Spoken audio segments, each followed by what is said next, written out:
Bonjour tout le monde, bonjour et bienvenue dans ce nouvel épisode de Bref de Plume. Aujourd'hui, je reçois Livia Menzolt, qui est future libraire, Ouais, quand on est comme ça, et autrice. c'est ça. Et bienvenue déjà. Merci beaucoup. Donc on va raconter ton parcours, on va parler de tout ça, on va parler de ton projet du coup de librairie qui ouvre bientôt. Ouais. C'est comme ça que je t'ai repéré. Mais alors d'abord, j'attends un petit peu. Juste un retour son. Super, merci beaucoup. J'ai mes petites, Ouais. mes petites oreilles qui travaillent à côté qui me disent si le son il fonctionne bien et s'il est bon. Bon, voilà, super. Oui, Livia, du coup, oui, moi j'ai entendu parler de toi sur Instagram. Mhm. Je suis tombée, je sais même pas comment, un partage de partage sûrement, mais je suis tombée du coup sur ton projet de librairie à Clermont-Ferrand, Le Grenier des Chimères. C'est ça. Une librairie spécialisée dans l'imaginaire, donc on va en parler évidemment, Mhm. savoir un petit peu comment ça t'est venu et puis où tu en es. Mais d'abord, on va commencer avec une petite tradition sur cette émission. Alors c'est vrai que des fois je préviens les gens, je ne t'ai Mhm. pas prévenue, alors du coup je vois ta tête en mode oula, qu'est-ce qu'elle va Qu'est-ce qui préparer? va se passer? Rien de bien grave. C'est devenu un peu la tradition, la première question de cette émission, c'est quel âge as-tu, Livia? Ah, 31 ans, Ah ben voilà, tu vois, c'était... depuis une semaine. Donc, Depuis, eh ben, joyeux anniversaire en retard, alors ouais, du coup. merci. Eh bien écoute, on va tout de suite entamer du coup le vif du sujet. On va peut-être démarrer sur ton parcours, en Ouais, fait, déjà ouais. pour comprendre un petit peu où tu en es venu jusque-là. Donc on en a parlé un petit peu avant, donc moi je sais qu'effectivement c'est un parcours assez intéressant puisque il n'est pas du tout lié avec le monde de la librairie, en Oui et non, enfin l'occurrence. du coup, Enfin mais oui et pas. non, Oui, non. mais une En tant partie en tout qu'acheteuse, si. cas, oui, en tant qu'acheteuse, oui, mais en tant que libraire, Mm. non. Alors du coup, toi, quelle est ta formation de départ? Quel est ton parcours de départ? Moi, en règle générale, dans ma vie, j'ai pas fait vraiment d'études. Mhm. Enfin, j'ai un bac littéraire, voilà, classique. Et puis, en fait, j'ai fait 2 ans de licence de lettres. Ok. Enfin, j'ai validé que la première année, la deuxième année, je l'ai fait, mais j'étais à l'étranger. Je Pas... vivais en Polynésie, enfin voilà. Oui, Et ça, en fait, quand je suis allée à la fac, j'avais déjà 26 ans, quoi. ok. Et en fait, pendant ce laps de temps, euh, dès mes 19 ans, je suis partie en voyage. En fait, je bossais un peu l'été en saison, machin, je voyageais tout l'hiver. Euh, et je me suis formée dans les massages. Et donc, pendant plusieurs années, j'ai travaillé dans le bien-être. D'accord. Bien-être, massage. Et je m'étais formée en Inde et un peu en Thaïlande, un peu en voyageant comme ça. Et tu bossais surtout à l'étranger ou tu bossais en France du coup ensuite Non, je bossais en France. En fait, Ouais, je bossais en saison en France. ouais. Et un peu à domicile, etc. Et je voyageais. Et ma priorité, en fait, c'était le voyage, le voyage, le voyage, absolument, quoi. Ouais, d'accord. C'était vraiment mon objectif, c'était de pouvoir voyager tous les hivers, quoi. Ok. Donc, au final, j'ai travaillé dans un camion pizza, enfin, j'ai fait plein de trucs, même en dehors du massage, quoi, Ouais. juste pour me faire assez de sous pour que l'hiver, je puisse repartir. D'accord. Voilà, donc c'était surtout ça. Et puis, en fait, quand la frénésie de voyage est un peu passée, je me suis dit, mais finalement, Qu'est-ce que je veux qu'est-ce que faire? je veux vraiment Ouais. faire?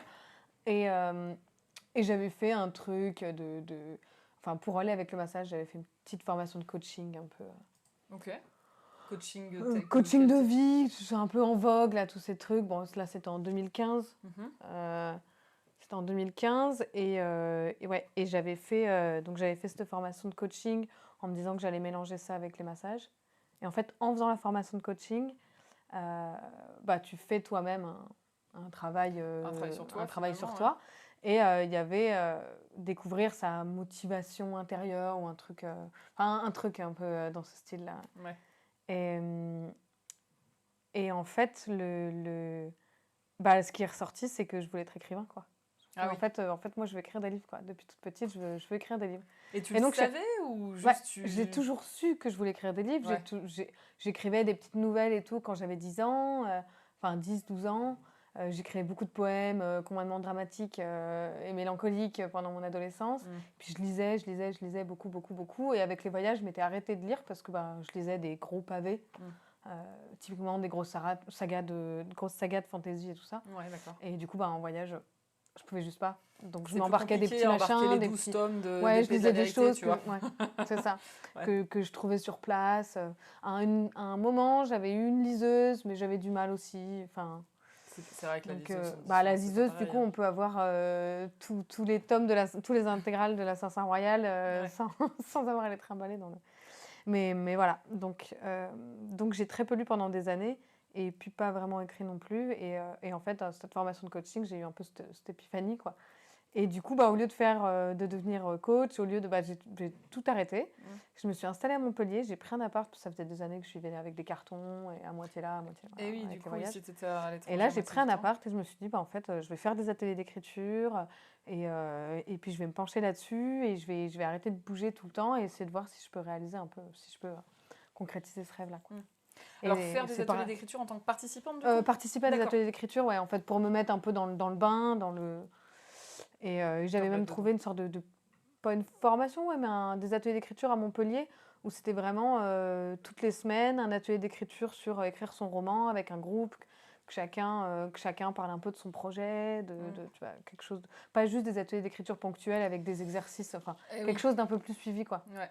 et structuré avec, il y avait en tout, il y avait 3 ou 4 ateliers par semaine. Mm.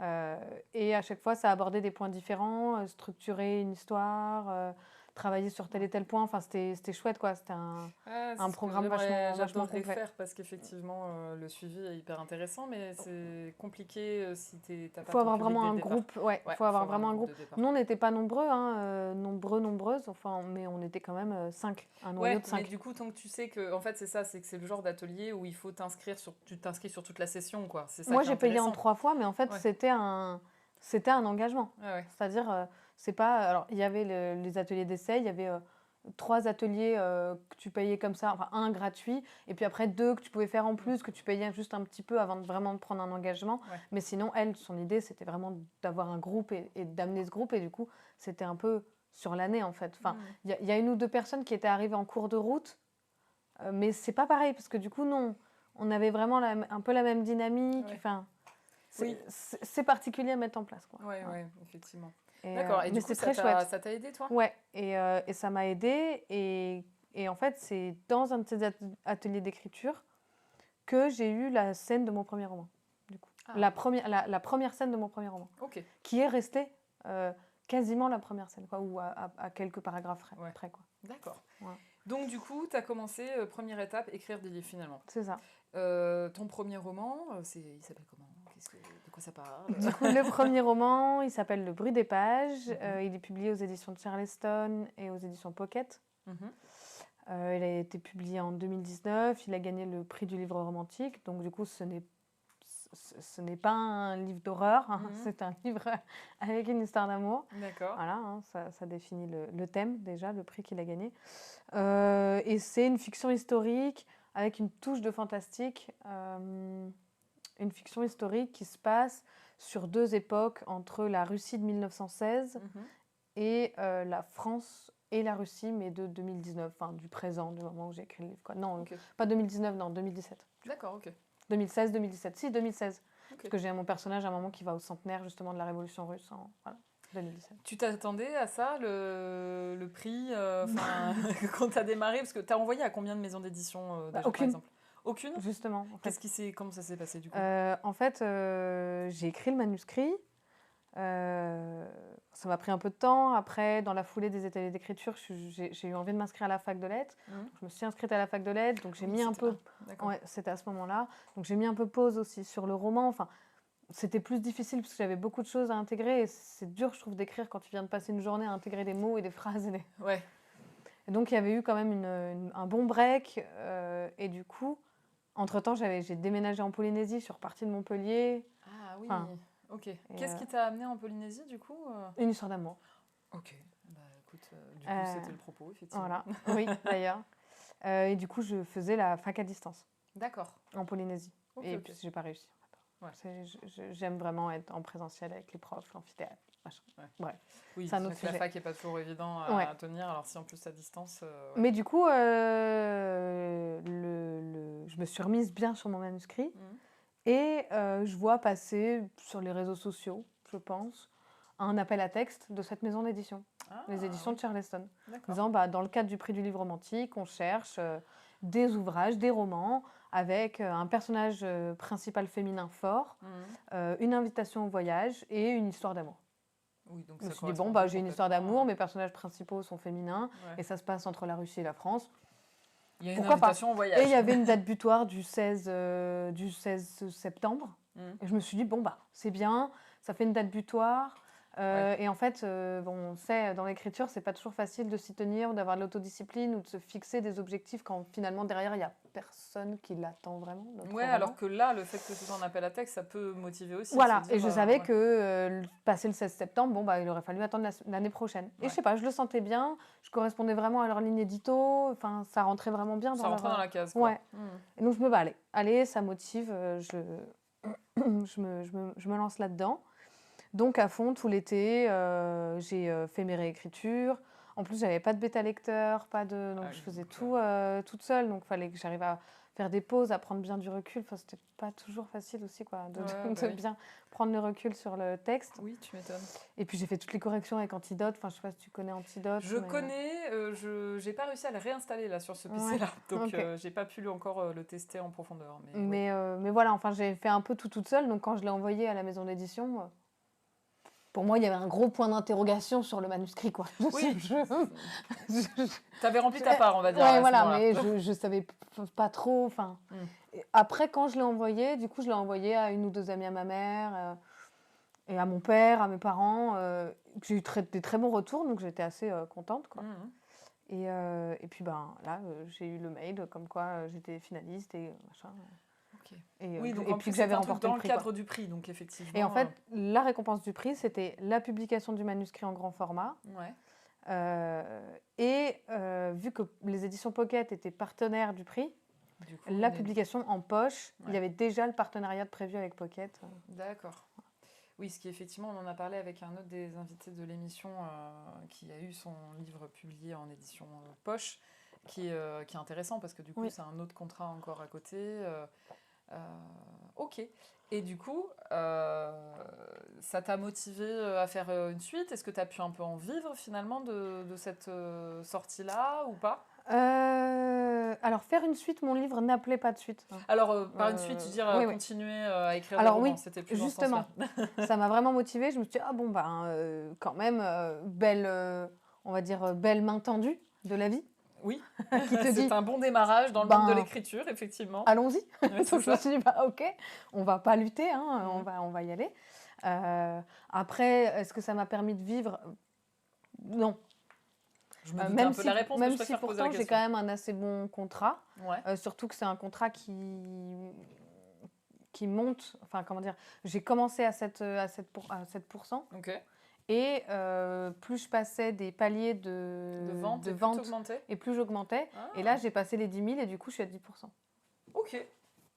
Ça n'augmentera pas plus. C'est pas mal. Mais... Oui, mais c'est parce que c'est le prix et du coup, c'est le truc phare de leur maison d'édition. Ouais. Là, mon second est publié chez eux aussi, Le Refrain de l'Aube, mais donc j'en parlerai un peu après.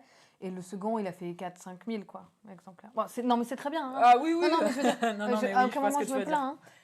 Juste, c'est vraiment parce que c'est un prix, donc ils le mettent énormément en avant. Et que je vois ce que tu veux dire. Voilà. Ok.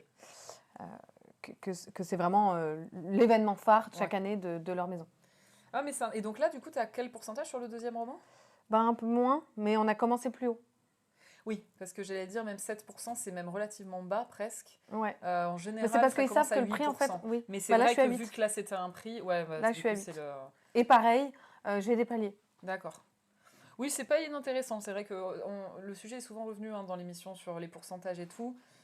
Souvent, ça tourne autour des 8%. Moi, j'étais au 8% sur le tome 1, j'étais à 10% sur le tome 2. Ouais. C'était pas une question de palier, mais à la limite, le côté palier est intéressant. Après, c'est vrai que c'est une grande maison, donc ils peuvent aussi se... Je comprends aussi qu'ils aient ce fonctionnement-là, de dire, voilà, comme ça, si ça vend bien, on sait que... On est bien d'accord que que ça reste un très Ah faible oui, dans tous les pourcentage. cas. Dans tous Moi, les c'est cas. drôle parce que je vais me retrouver vraiment au Oui, toi, tu début vas voir les deux côtés. et à la fin de la chaîne du livre, quoi. Oui, parce qu'en plus, on en C'est... parlait souvent, on disait souvent que le plus gros pourcentage au milieu de ça, c'est souvent la librairie. Oui, En alors fait. que la librairie, c'est rien le pourcentage qu'elle a pour un magasin. Hein. Ouais, mais... Un magasin qui tourne avec une marge de 30-35%, c'est ridicule. Ouais, alors que sur le prix du livre, c'est le pourcentage Oui. le plus élevé au final, Ouais, plus ouais, que ouais. l'auteur, plus que le reste.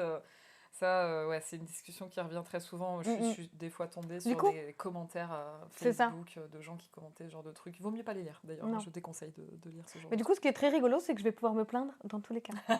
C'est ça. Comme tu auras les deux casquettes, tu Je pourras pourrais dire, dire... oh là là, les auteurs, qu'est-ce qu'ils sont mal rémunérés. Oh là là, les libraires, qu'est-ce qu'ils sont mal rémunérés. C'est ça. Tu vas pouvoir faire la totale. Au moins, je pourrais T'as plus qu'à ouvrir ta maison d'édition et là, tu sais quoi, ah ouais, c'est bon. La boucle est fermée, quoi. Ouais. Alors, donc, du coup, ce premier roman, donc ça t'a motivé Voilà. à écrire un deuxième? Ça m'a motivé à écrire un deuxième et là, blocage. Ouais, oui. La pression, La page blanche. Tu sais, le truc le premier, tu dis, de toute façon, je sais pas où je vais, je mets tout sur la page, je lance tout, on verra bien. Et là, tout d'un coup, la spontanéité, tout ça, bah, tu fais... Faut construire quelque chose. C'est ça, ça bloque. Et j'ai mis vraiment... Tu vois, il est sorti en juin 2019, le premier. Et le deuxième, j'ai réussi à le sortir en septembre 2022. Ok, donc il n'y a pas très longtemps. C'est pas si long. Mais en fait, le premier est sorti en juin 2019, mais moi, c'était un moment que j'essayais de... Et après, ce qui a été difficile aussi, c'est qu'en fait, ça fait depuis à peu près 2016-2017 que je travaille sur un gros univers de fantasy. Ouais. C'est celui-là sur lequel je travaille en ce moment, et c'est dans celui-là que je suis en train d'écrire le gros roman que... Pour donner une idée, j'ai déjà à peu près 50 000 mots d'écrits. D'accord. Sur 200 000 mots. Sur un gros truc. Donc voilà, c'est en cours. Et donc j'étais un peu... Est-ce que je continue dans cette maison d'édition? Parce qu'eux, ils m'ont dit, bon, bah, il fonctionne bien. Si vous voulez en réécrire un, nous... on est OP, quoi. Voilà. Par contre, il faut que ça s'arrête dans notre ligne d'édito, normal.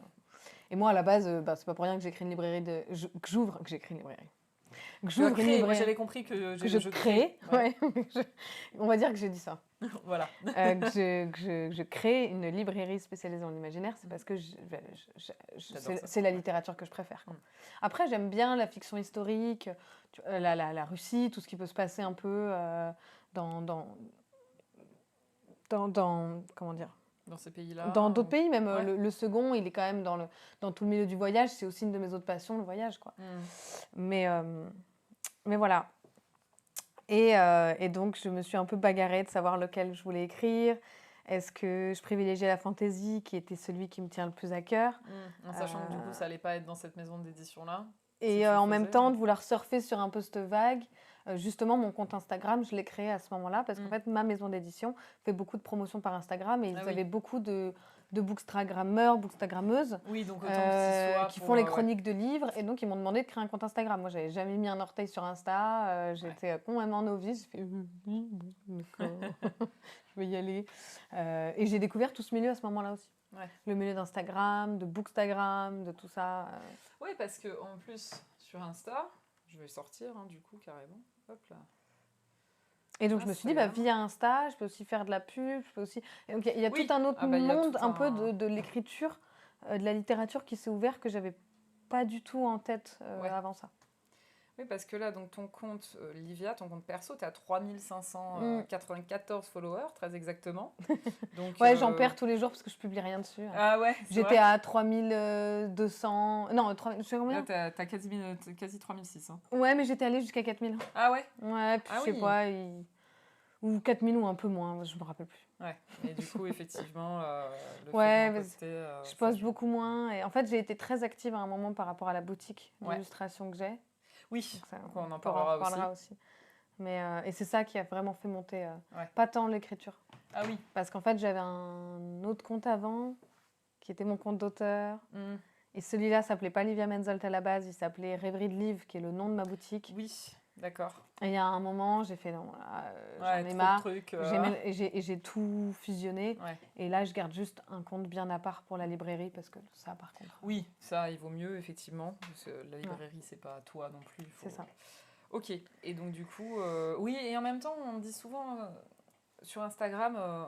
on se pose, entre autrices, des fois, on se pose la question et tout, de dire, et en fait, finalement, ce qui marche mieux, c'est même pas tant le côté, alors bon, sauf auteurs ultra connus, ultra machin, où effectivement, ils vont être suivis de par leur nom, mais sur Insta, le côté livre, c'est si tu fais de la chronique de Ouais. livres, où en fait, Ouais. c'est là où tu peux attirer beaucoup de monde, finalement. En tant qu'auteur, si, moi du coup, il y avait quand même des gens qui me taguaient, qui me mentionnaient, Oui, s'ils plein de lisaient choses ton comme livre ça, ou quoi, quand ils lisaient mon livre. Euh, Très vite, j'ai arrêté de suivre les hashtags qui correspondaient à mon bouquin. Ouais. Parce que, en plus, je trouve que ça rajoute de la pression pour Oui, peu qu'on lise oui. une critique ou deux. Donc, je me suis complètement coupée de ça, perso. Ouais. Voilà. Et donc, je me suis dit, bah, je vais écrire le second. Et en fait, j'ai eu beaucoup de mal à écrire le second.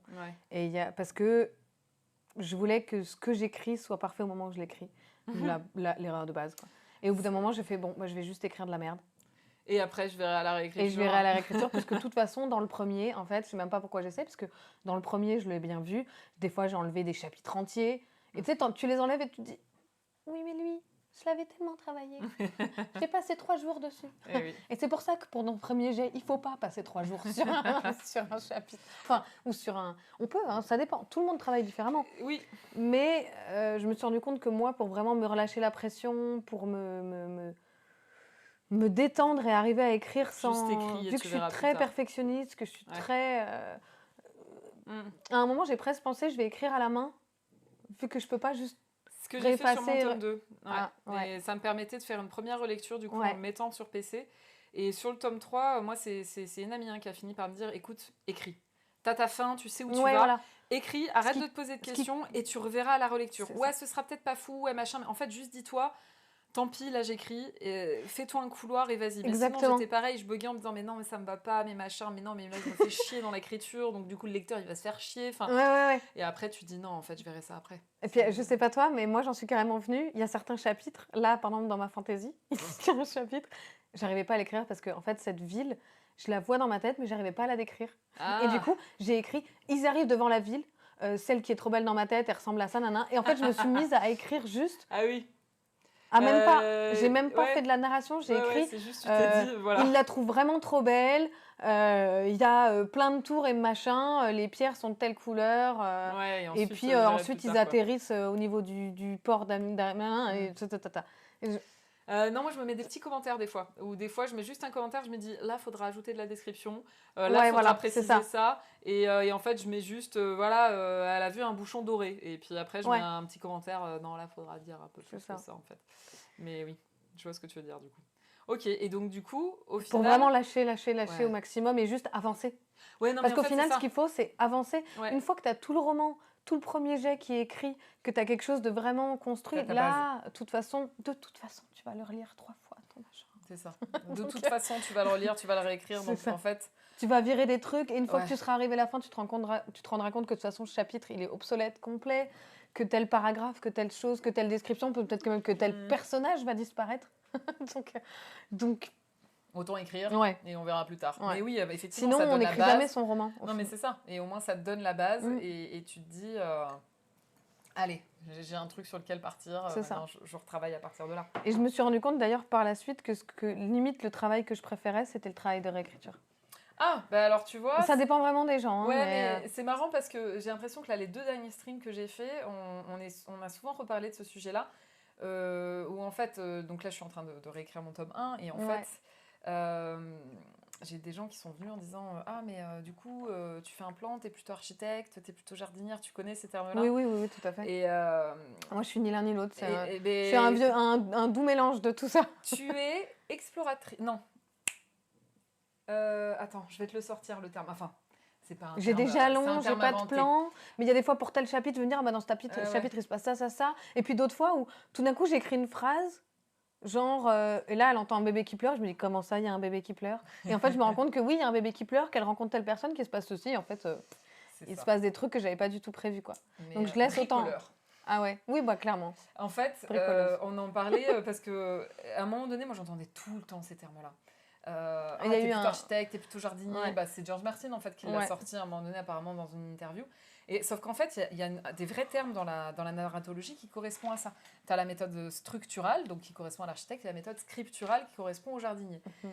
Et en fait, à force de l'entendre, c'est qu'à force, j'entendais même des gens dire ah non, mais moi, je peux pas faire ça parce que je suis jardinière. Ouais, et ça, c'est triste. Bah, C'est ouais, parce dommage. que tu te bloques en fait, Mm. tu t'es enfermé tout seul dans Et une puis case. surtout, d'un roman à l'autre. Oui, et c'est exactement le propos. Et du coup, j'ai préparé un atelier d'écriture dessus en disant je vais parler de profil littéraire. Ouais. Et on va regarder ce que je trouve. Et en fait, je suis tombée sur un gars, c'est un auteur français qui s'appelle Julien Hirt, et qui a aussi théorisé dessus. Et donc, il reprenait jardinier, architecte, mais il donnait, donc il y avait l'architecte, ensuite c'était pas jardinier, c'était explorateur. Et le troisième terme, c'était bricoleur. Et en fait, lui, il parlait d'acte créatif. Et il disait, il y en a, leur acte créatif est plutôt sur le fait de faire des plans. Il y en a d'autres, l'acte créatif est sur l'écriture pure. Et il y en a d'autres, l'acte créatif il est au moment de la réécriture et de la relecture. Et en fait, j'ai trouvé ça super intéressant. Et en poussant le truc, je me suis dit, mais en fait, c'est presque même pas... C'est un acte créatif, mais c'est aussi une méthode de travail. Et qui dit méthode de travail, dit ta méthode de travail peut changer. Parce qu'en fait, pour tel projet, tu vas peut-être avoir besoin d'être architecte. Genre, par exemple, de la fantaisie où tu dois créer tout ton univers, tu vas créer ton univers. Ouais. Donc, quelque part, tu es un architecte.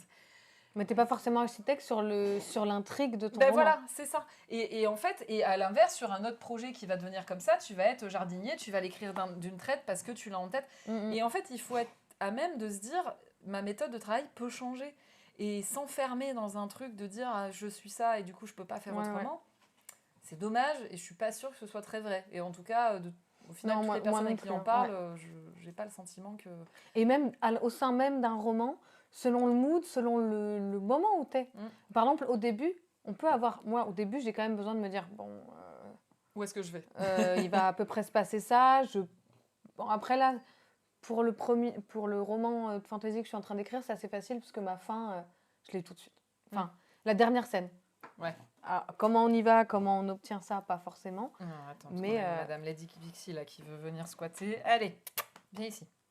Allez, viens ma belle. Non mais fais une tête en mode ah bon c'est vrai j'ai le droit. C'est ce qu'il y a le tu micro. nous tournes autour depuis tout à l'heure. Allez viens. Tu viens. Allez, du coup elle tousse. Allez viens madame. Non tu t'installes, tu tousses, qu'est-ce que tu fais?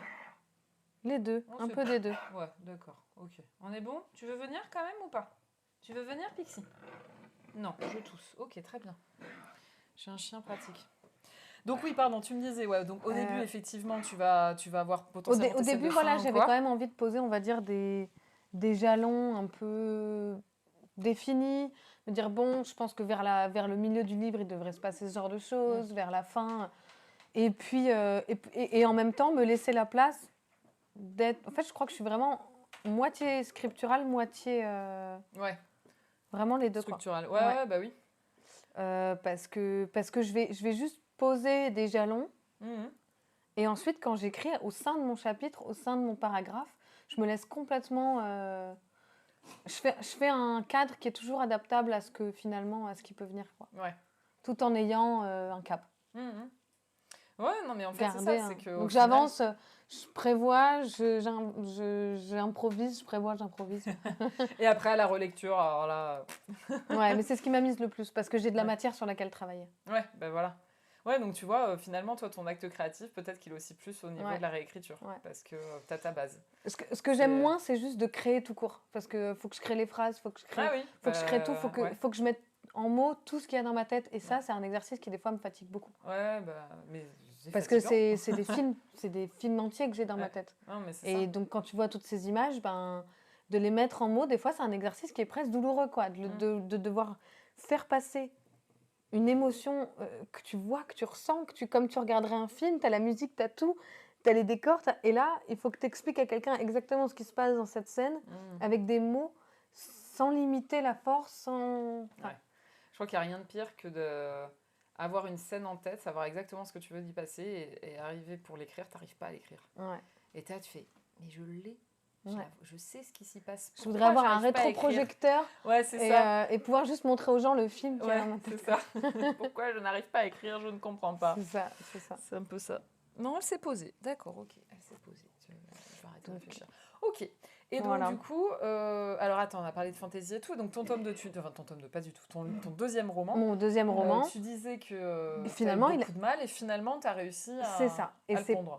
donc c'est pas du tout de la fantaisie. Mhm. C'est un roman qui se passe entre l'Inde des années 90, D'accord.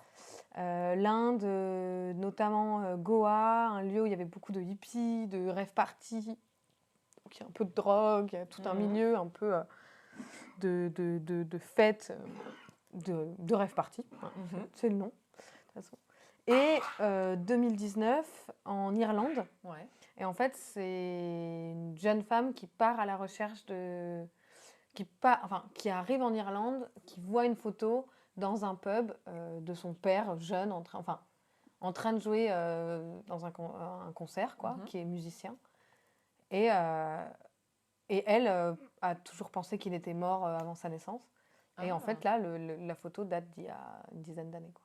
Ah, Et d'accord. donc, et sauf que son père qui est musicien, donc en Inde, on suit la rencontre des parents. Mhm. Et la chose qui a séparé les chemins, Ouais.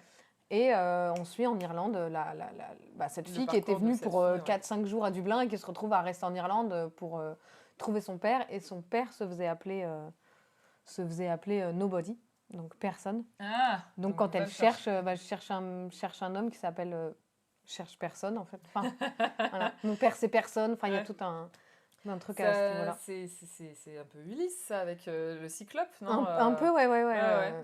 Il y a ça, il y a Mon nom est personne aussi, un western que je regardais beaucoup quand j'étais petite. Je l'ai jamais vu, mais Il y le nom a, me parle, effectivement. enfin voilà. Et ça m'est venu, après avoir, comme quoi ça peut venir de plein de choses, une idée de roman, j'ai vu un documentaire sur un musicien qui s'appelle Sixto Rodriguez, Ouais. que j'adore ce qu'il fait. Et le nom du documentaire, c'est Searching for Sugarman. Mhm. Sugarman, c'est une de ses chansons les plus connues. Mhm. Et en fait, tout le documentaire, le gars qui au départ a voulu faire ce documentaire croyait qu'il était mort. Et en fait, en faisant des recherches sur lui, Il a il découvert. s'est rendu compte qu'en fait, Il est là? il était juste ouvrier dans un truc, alors que le mec savait même pas qu'il était devenu ultra célèbre.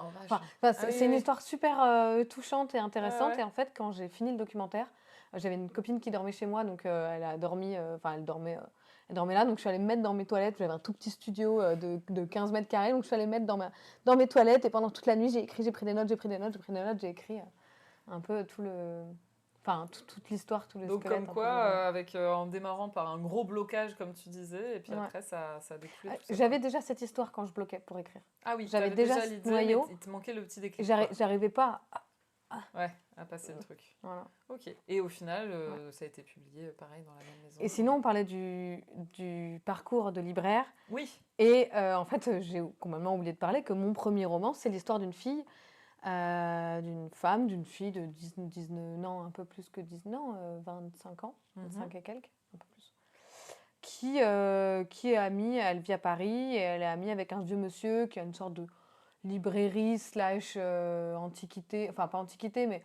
librairie d'occasion, mais qu'il est tellement vieux, il l'ouvre seulement sur demande, et en fait, tous les livres prennent la poussière. De toute façon, il est propriétaire, il vit juste au-dessus, en fait. Ouais. La librairie n'est même plus vraiment ouverte, quoi. Ouais, d'accord. Vraiment, tu as des collectionneurs qui prennent rendez-vous avec lui et qui viennent, avec qui... Et puis elle avait été attirée par un livre dans la vitrine, et un livre écrit en russe, quoi. D'accord. Et où en fait elle était rentrée du coup dans la librairie, elle était devenue amie avec ce vieux monsieur, ça faisait plusieurs années qu'ils étaient amis, puis un jour elle vient le voir et en fait il est décédé, quoi. Et il n'avait pas de petits-enfants ni rien, et il lui lègue cette librairie, quoi. Ah ouais, d'accord. Telle quelle. Ouais. Et donc elle, vu qu'elle n'a pas beaucoup de sous, elle largue son appart, elle se met à habiter au-dessus, dans le petit logement qu'il y a au-dessus de la librairie. Elle se dit, je vais la retaper, je vais la remettre bien et je vais rouvrir une librairie. Ouais. Et puis, elle trouve un tableau dans un des... pas Kajibi, parce que bon, pas trop humide quand même, un tableau en bon état, un peu style impressionniste, d'une prairie avec un acacia et une jeune fille qui lit sous cet acacia, enfin qui écrit dans un carnet, sous l'acacia. D'accord. Et elle flash sur ce tableau, elle l'accroche en face de son lit, et il est signé, il y a une signature et une date, 1916, et le nom d'une ville, Kislovodsk, qui est une ville dans le sud de la Russie, dans le D'accord. Caucase. Où t'as Et, été d'ailleurs? Parce que l'Inde, je sais que tu alors, j'ai as... été en Russie, mais j'ai pas été à Kislovodsk, D'accord. malheureusement. Ok. Mais je devais, et puis finalement, ça a été trop coûteux. Ok. Voilà. Et elle se met en fait à rêvasser en regardant ce tableau, à se dire qu'est-ce qu'elle pourrait écrire cette fille.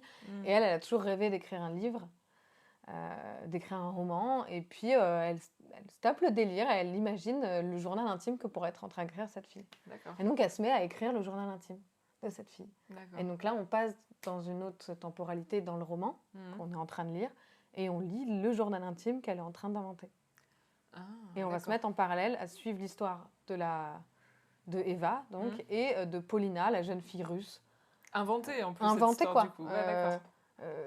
Ok. Et peu à peu, en fait, les histoires se mélangent. On sait pas si il y a des choses de ce tableau qui commencent à émerger, qui sont... voilà. Et ça va se construire comme ça. Ouais. Donc c'est là où tu disais qu'il y avait le petit côté fantastique aussi. Et il y a un petit côté fantastique parce que il y a un doute autour de... finalement, est-ce que c'est vraiment juste elle qui invente et qui a une idée, ou est-ce qu'il y a quelque chose de plus profond, le tableau qui a un pouvoir ou quelque chose, voilà. Donc il y a tout cet questionnement. Ok, d'accord. Est-ce que cette fille a vraiment existé? Oui. Si elle existait, comment est-ce qu'elle peut savoir son histoire? Enfin voilà, des choses comme ça. Et alors là, donc septembre 2022, la sortie du deuxième roman. Le premier roman est sorti en 2019. Le projet de librairie dans tout ça, il s'insère comment? Eh ben, un peu de manière fulgurante.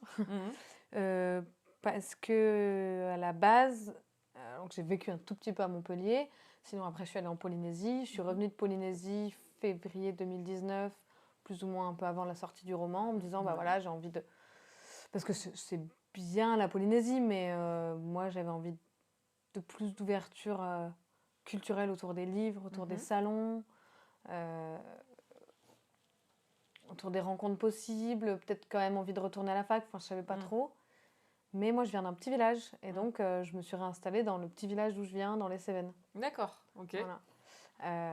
Donc de là, et vu que j'avais toujours, à part ce petit passage à Montpellier, toujours vécu en ville, toujours vécu hors de la ville. Oui.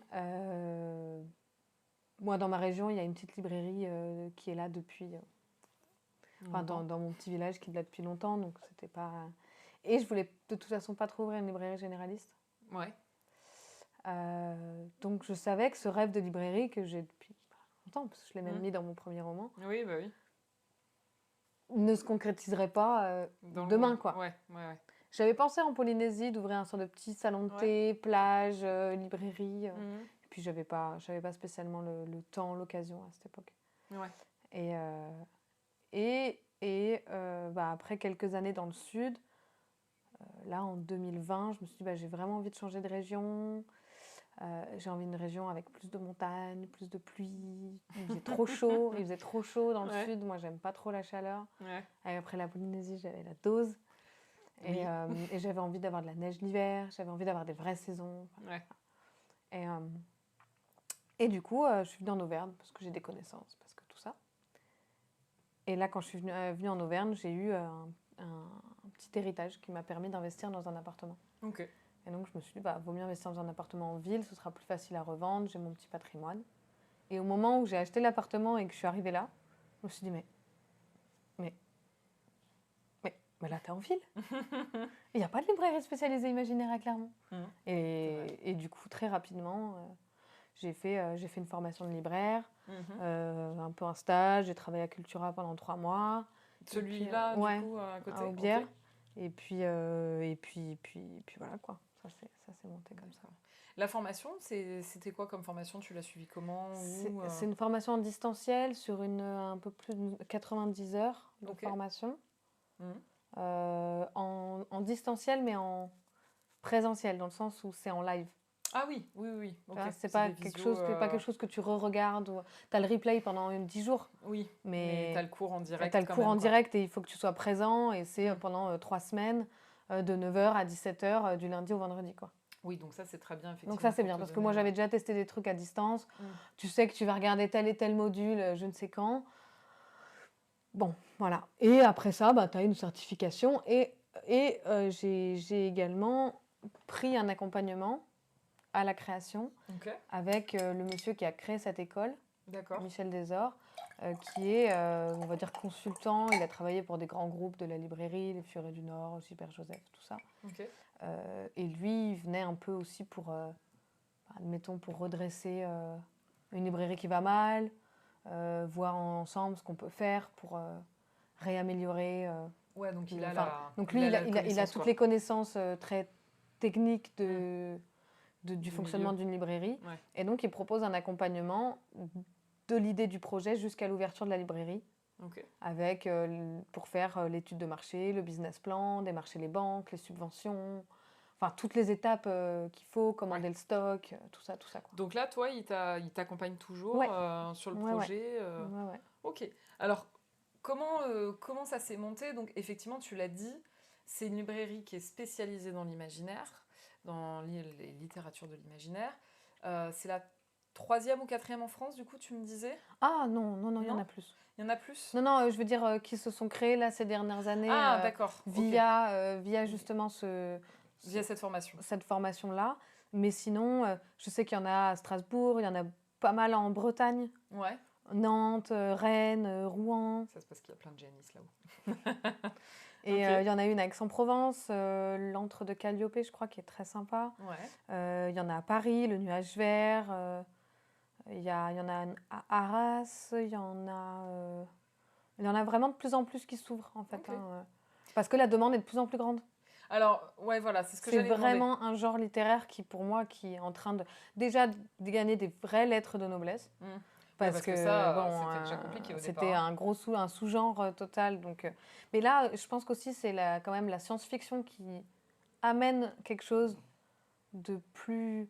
Tu vois, la fantaisie, on peut se dire, ouais, non, mais avec leurs petits elfes et leurs petits nains, dans leur truc avec des baguettes magiques, on peut vite Ouais. remettre ça à quelque chose d'un peu enfantin. Mhm. Mais par contre, dans la science-fiction, il y a quand même des romans qui vont aborder des choses euh, Dur.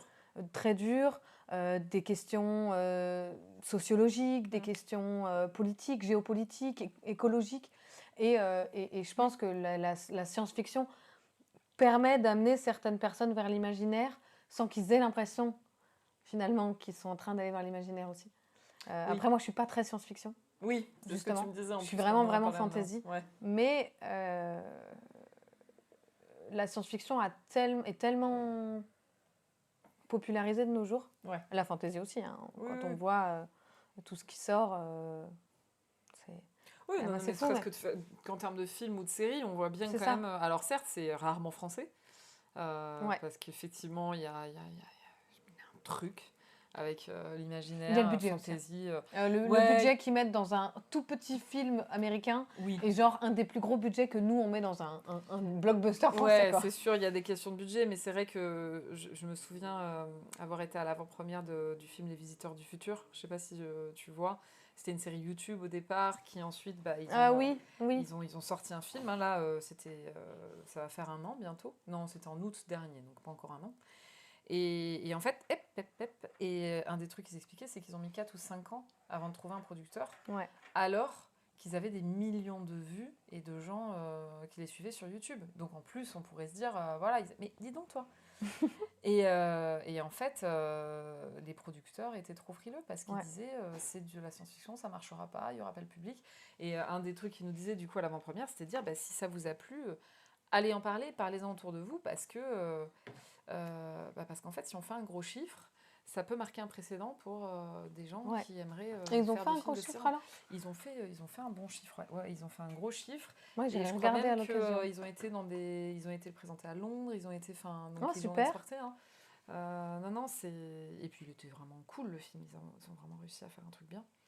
Donc, mais ouais, ils disaient que c'était au-delà de la question du budget, parce qu'en plus eux avaient toujours montré que tu pouvais faire plein de trucs avec finalement pas grand-chose. Ouais. Et ça restait complètement crédible. Mais c'est vraiment aussi la vision. Il dénonçait vraiment cet état d'esprit-là un peu particulier. On le retrouve dans la littérature, hein. On Oui. en parlait la dernière fois. Ouais. Il y a quand même énormément de maisons d'édition qui font presque que de la traduction. Oui, Alors qu'il y a des pépites en France. mais c'est ça. C'est incroyable, quoi. Ah ben, Quand on prend Brajlon, ce que je veux dire, du Brajlon ou du Robert De Laffont, Saxus, Young Adult ou du De aussi. Saxus, Ouais. qui font le Prieuré de l'Oranger, tous les Oui. Saraji. Oui, C'est quoi déjà Et puis même Court of Thorns and Roses, là, comment ça s'appelle? Un palais de roses et d'épines, oui, ou tu sais pas quoi. oui, Enfin, oui, mais c'est je un peu vois. toute cette Ouais. vibes, là, toute cette. Bon, moi, il faudrait que j'en lise quelques-uns, va falloir que j'en lise quelques-uns. On est lu un Je, peu, je pas m'y beaucoup, hein, connais, j'avoue. je connais pas bien, surtout le young adulte, je connais très mal. Mm. Euh, mais voilà, Faut j'ai s'y mettre. beaucoup de choses à lire. Euh, mais bon, j'essaie de pas me laisser arrêter par le sentiment de l'imposteur en me disant oh, mais là, attends, tu connais à peine la science-fiction, tu connais rien en young adulte, même en fantasy, t'as même pas lu les plus grands classiques, t'as pas lu, il y a plein de trucs que t'as pas lu. Bah, c'est pas grave en fait. Je pense qu'avant tout, bien sûr qu'on cherche le conseil quand tu vas dans une librairie et que tu es face à un libraire, mais je pense qu'encore plus que le conseil, tu cherches aussi le partage, quoi. Mhm. De partager sur des titres. Même moi, ça m'est arrivé de donner des conseils à mon libraire et en fait, à aucun moment, ça me dérange. Au contraire, je trouve ça super parce que du coup, il y a de l'échange, il y a un vrai partage. Et donc, je me suis dit que j'allais miser là-dessus. Ouais, non, mais oui, et puis de toute façon, tu vas en lire. Hein. Enfin, clairement, Ah tu vas bah baigner oui. dedans, donc tu vas lire et tout. Déjà, je me suis mise à oui. lire un peu de science-fiction. Ouais. Et là, je suis en train de lire un truc très très chouette. Psaume pour les recyclés sauvages. Ok. Et en fait, ça se passe.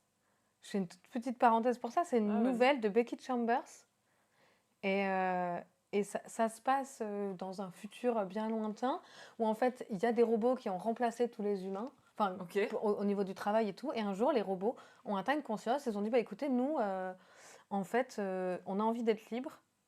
Mais on ne veut pas que vous nous donniez des droits et des machins. En fait, on ne veut pas être dans quelque chose qui a un rapport avec l'homme, donc on va repartir dans la nature. Et en fait, tous les robots s'en vont et partent dans la nature, dans la jungle. Ok. Et ça fait des siècles qu'on les a pas revus. D'accord. Et là, il y a un moine qui prépare le thé, itinérant, qui va de village en village. Et à un moment, il tombe sur un robot qui avait pour mission, dans tant X d'années, de revenir dans la civilisation et de demander mais de quoi les gens ont besoin.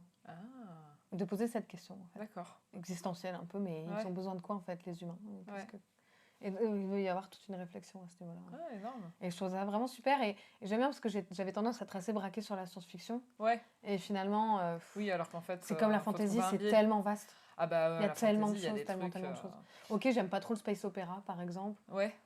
Mais pourtant, j'ai lu un roman de Florian Soulas qui a fait aussi un peu de steampunk, un peu de qui s'appelle Les Oubliés de Lama et qui est juste, c'est du space opéra pur. Hein. Ça se passe sur une station spatiale, enfin une station ghetto spatiale qui est autour de Jupiter, quoi. Hein. C'est vraiment avec des courses de vaisseaux mais je l'ai dévoré comme j'aurais dévoré un bon livre de fantasy. Finalement, l'univers dans lequel c'est posé, on s'en fout un peu. Ce qui compte, c'est ce qui est raconté. Quoi, même si j'ai aimé l'univers, et c'est vrai que ça me fait moins décoller qu'un univers de fantasy où je vais être là, je rêve de pouvoir y vivre. Mais bon. Voilà. Mais oui, donc pour revenir effectivement à ce qu'on disait tout à l'heure, c'est que donc des Brajlon, des Robert Laffont, Young Adult, j'ai visuel, mais j'arrive plus à trouver les noms. Mais en fait, ils ne font quasi pas. Je vais pas dire pas parce que je sais pas. Il doit y avoir des exceptions. Ils ont fait genre Brajlon, ils ont fait un bordage. Voilà. Ils font mais un peu de. Ils ont quasi pas d'auteurs français. Ouais. Ils font que de la traduction. Et pour en avoir parlé avec eux sur des salons, et ils te le disent, ils prennent pas le risque.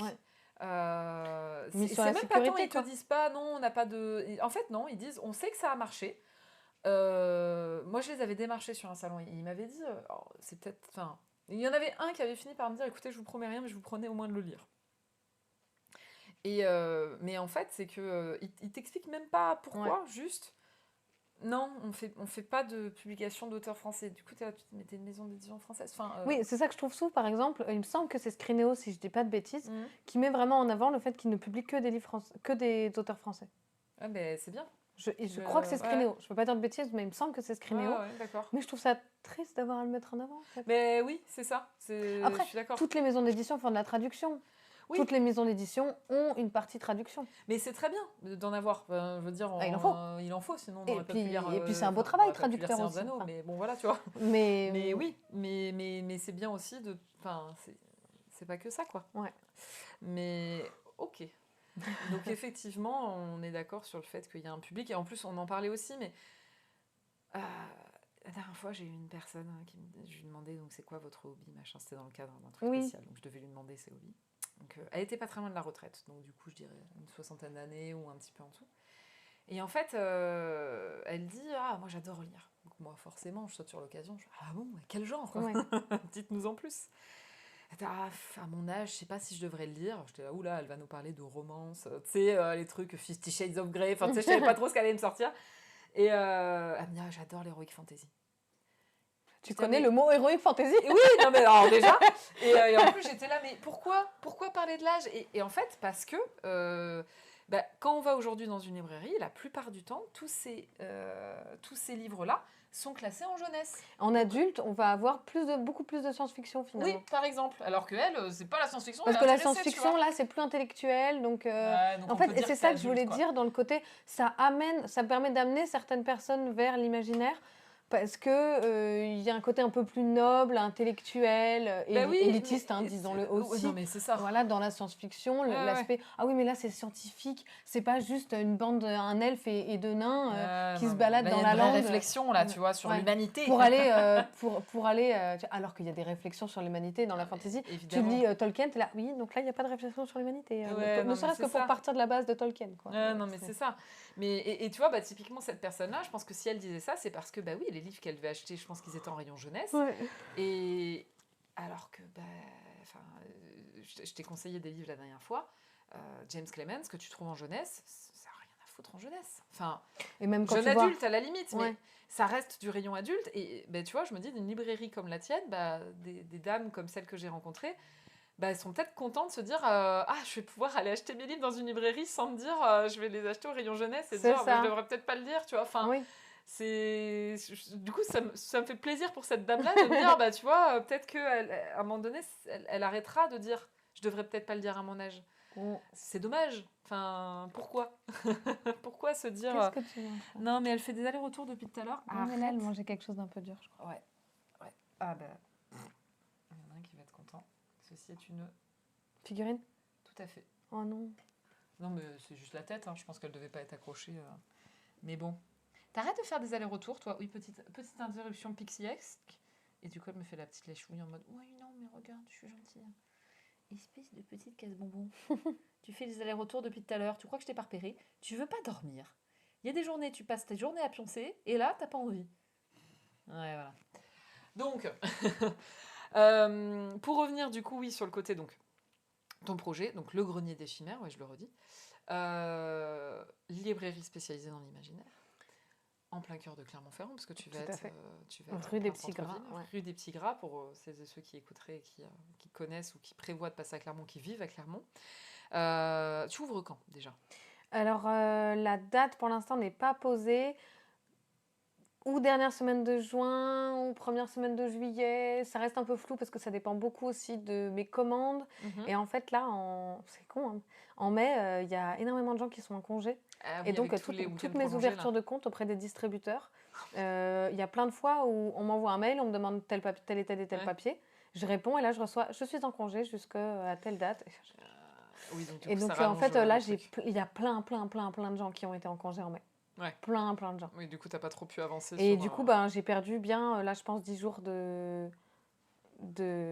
Bon, c'est pas grave, hein, c'est pas grave. Oui, bon, c'est vrai que j'avais juin en tête, effectivement, sur l'ouverture. Oui, c'était juin. T'as dû annoncer à un moment donné. C'est marqué juin à la fois sur mon Instagram et sur la fichette qu'il y a sur la porte de la librairie. Ok.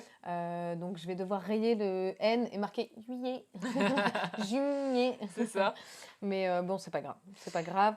Ce qui compte, c'est qu'elle ouvre et surtout que quand elle ouvre, j'ai tout ce qu'il faut. Parce que ouvrir une librairie avec des rayons qui sont à moitié vides, ah oui, mais c'est parce que j'ai pas encore tout récupéré. Ouais, c'est dommage. Ça fait une première déjà, mauvaise impression. Il va quand même déjà manquer des choses. Je sais que par exemple, tout ce qui est encre, plume, j'ai pas encore trouvé de fournisseur. Je vois que tu regardes par là-haut, ouais. Et j'ai pas encore trouvé vraiment les fournisseurs qui me conviennent. Donc je sais qu'il y a des éléments de décoration ou de papeterie que j'aurais pas tout de suite. Oui, parce que tu Euh, voulais faire un peu cabinet de je fais curiosité en aussi une plus, partie hein. cabinet de Ouais. curiosité, sauf que il y a plein de choses, il y a des choses assez spécifiques que je cherche en déco et Mm. que je n'arrive pas encore à trouver les fournisseurs.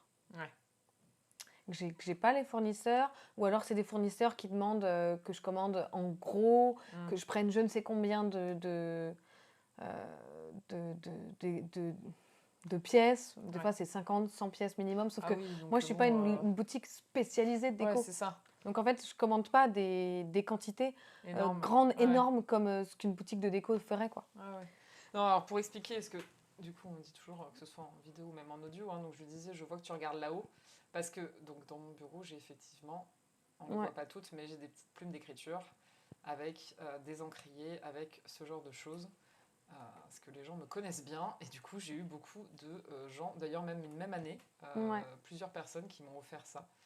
Et je pourrais te donner le nom si tu veux, pour le coup, parce qu'il y en a peut-être un Ouais. peut-être qui peut fournir. Attends, si je recale mal la caméra derrière, ça va pas le faire. Mais oui, effectivement, il y a ouais, c'est plein de Donc, petits détails comme ça qu'il faut important, j'avoue quoi. que j'ai un peu la crainte de gens qui s'attendent vraiment à arriver dans un cabinet de curiosité, qui arrivent et qui font Mm. ouais, Ah, mais c'est il n'y a tout. pas de crâne, il n'y a pas de papillon, il n'y a pas de renard Ah. empaillé, il n'y a pas de. Oh, ouais, le cliché Mais du bon, ça cabinet de reste une curiosité. librairie à la base, hein. Oui, C'est quand oui, même non, mais oui. principalement une librairie. Donc il y aura un peu. Je sais pas si tu vois cette boutique à Lyon qui s'appelle Elias Frog. Oh, le nom me parle. Sur Instagram, je te partagerai Ouais, elle est où? Je connais pas Dans le bien, c'est Vieux-Lyon, Lyon. peut-être ou... Rue des Lanternes, genre un truc comme ça. C'est une petite rue. Mais je connais pas assez bien Lyon. Je Tu peux sais pas si te la situer où c'est. presqu'île, tu sais si Je c'est... saurais pas Ouais, te non, dire. bon, j'irai voir. Mais parce que le nom me parle, pour le coup. Et c'est une boutique très sympa Ouais, et un peu chemin de traverse Harry Potter, quoi. ouais. Voilà. Mm. Mais d'ailleurs, au niveau déco, je vais miser plus sur. Enfin, même si il y a plein de trucs Harry Potter que j'aime bien, Mm. j'ai pas envie de faire trop de pop culture. Oui, Parce que il y en a déjà beaucoup à Clermont. oui. Boutique de figurines, de pop machin, enfin, de Oui, tous ces alors que tu peux univers. faire un clin Moi, c'est d'œil plus Harry un peu Potter médiéval. avec, tu regardes des baguettes magiques. Oui, Je dis tu vois encore parce que j'en ai une dans mon bureau, en j'ai bois, vraiment oui, plein de oui. trucs. C'est du cuir. Oui, ou en cuir. Mais Il y a voilà. une nana, une créatrice là, qui est de la région, qui fait des baguettes en bois, des Oui, baguettes magiques en bois. ouais, ouais, mais il y a pas mal de créateurs dans la région Voilà, hein, qui font des trucs comme ça, ou même des carnets en cuir, c'est des ça. trucs comme ça. Il y en a une, je l'avais rencontrée au marché de la Sauveterre hier soir.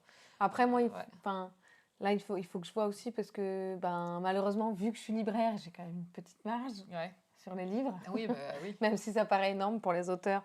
Mm. Ben, 30-35 dans la vente, c'est rien. Oui, effectivement. Sachant que n'importe quel objet de décoration, le prix qu'on voit en magasin est quasiment toujours 50% de marge. Ah oui, ouais, donc c'est ça. Parce que du coup, les objets de décoration, tu les vendrais aussi? Bah, là, en fait, oui, Oui, complètement. En c'est fait, ça. hein, c'est vraiment d'avoir de la déco à vendre. Ouais. Tout se vend, en Mhm. théorie. Euh, et, euh, et sauf que bah, là, c'est moi qui fixe le prix. Le Ouais. livre, le prix est fixe. Donc, Oui. c'est la marge que moi, j'arrive à négocier avec un fournisseur. Oui, c'est ça. Faut que tu vois Mais avec eux, quoi. c'est ça. Mm. Alors qu'un objet de décoration, bah, c'est moi qui décide si je le mets à 12 euros, 13 euros, 14 euros, sans partir dans des prix excessifs Mm. injustifiés. Mais en tout cas, je fixe moi-même ma marge. Et plus tu achètes en gros, plus tu as des prix. D'accord. Oui, bah oui, c'est ça, forcément. Donc, Sur le métier de libraire, justement, à proprement parler, est-ce que tu peux nous expliquer, bah, là, concrètement, donc, bon, tu es en train de faire les travaux dans le local et tout, donc là, tu fais tout toi-même. Comment ça se passe? Donc, tu disais, tu dois t'inscrire auprès de distributeurs. Comment ça marche, en fait, pour faire ton stock, tout ça? bah, en fait, les éditeurs, tous les éditeurs sont chez des distributeurs. Donc, par exemple, on va dire Hachette, qui est en fait un distributeur, Mhm. même s'il a aussi une partie édition, une partie diffusion. Enfin, Oui, mais Hachette, c'est c'est vraiment surtout... ouais. multi-branche. Admettons, chez Hachette, eh ben, il va avoir un catalogue de 15, 20, 30, 50 éditeurs Mhm. qui sont distribués par lui. Donc, en fait, l'imprimeur, les livres ne sont pas, enfin, sauf pour les toutes petites maisons d'édition, en fait, les livres sont directement stockés chez le distributeur. Ouais, d'accord. Ils sont imprimés et envoyés chez le distributeur. En fait, le distributeur, c'est vraiment le stockage. Mm. À moins que je dise une connerie, mais non, c'est ça. Non, ça me paraît logique, là, dit comme ça. Et le diffuseur, c'est ça. Et le diffuseur, c'est avec lui que je vais négocier les marges, faire les ouvertures. Enfin, Mm. il y a les ouvertures de comptes distributeurs, mais les diffuseurs, c'est lui qui a les représentants, c'est lui qui a les... Ouais. Enfin, il y a vraiment différentes... et chacun prend sa marche, évidemment. Bah oui. Euh, mais donc là, l'idée, c'est déjà d'ouvrir les comptes chez les distributeurs, Ouais. chez un transporteur. Parce que toi, ta structure est créée juridiquement, etc. Juridiquement, tout fait, est créé, ouais. c'est une SARL classique. Mm. Bon, bah voilà, je suis passée par un avocat pour l'inscrire au greffe, etc. Faire totalité, ok. J'ai fait un emprunt bancaire, j'ai un compte pro créé à la banque, j'ai aussi obtenu une subvention de la région, de la DRAC, Oui. qui subventionne notamment les aventuriales aussi. Ah oui, ok. Voilà. Ouais. Une subvention de 10 000 euros. Donc Et les puis, Aventuriales, pour ceux qui ne connaissent pas, c'est un festival, enfin c'est un salon du livre dédié à l'imaginaire à Ménétrol, donc dans le Puy-de-Dôme. En général, de toute façon, on le voit avec les Imaginales, ou en général, quand ça finit en Halles, c'est que c'est un salon de l'imaginaire. C'est ça. C'est un peu ça, mais effectivement, c'est un gros salon du coin. Donc, Ouais. voilà, je le précise, vu que ceux qui ont écouté ne sont pas forcément de C'est Clermont-Ferrand, ça. connaissent pas forcément. Ok. Et donc, j'ai obtenu cette subvention et puis un emprunt au niveau de la banque et un emprunt auprès de Clermont Métropole Initiative qui propose un emprunt à 0% pour les créateurs, créatrices d'entreprises. Pratique. Enfin, il fallait passer devant un comité et tout, mais ça a été accepté. Tu as dû présenter un dossier, projet, etc. Et après, là, en juillet, je vais lancer une campagne Ulule. Ok. Parce que courant août, je veux faire les travaux dans la cave de la librairie, voilà, pour pouvoir accueillir des ateliers d'écriture, un club de lecture, des ateliers en tout genre, des soirées jeux de rôle, pas mal de choses dans cette salle, des murder parties. Voilà. Oui, on a discuté un peu avec Non, en plus, le pire, c'est qu'à la base, quand on s'est rencontrés, c'était vraiment pour que je te parle du podcast et que tu participes. Et puis finalement, on a effectivement dévié sur... et même sur les ateliers d'écriture. Sur les ateliers d'écriture, etc.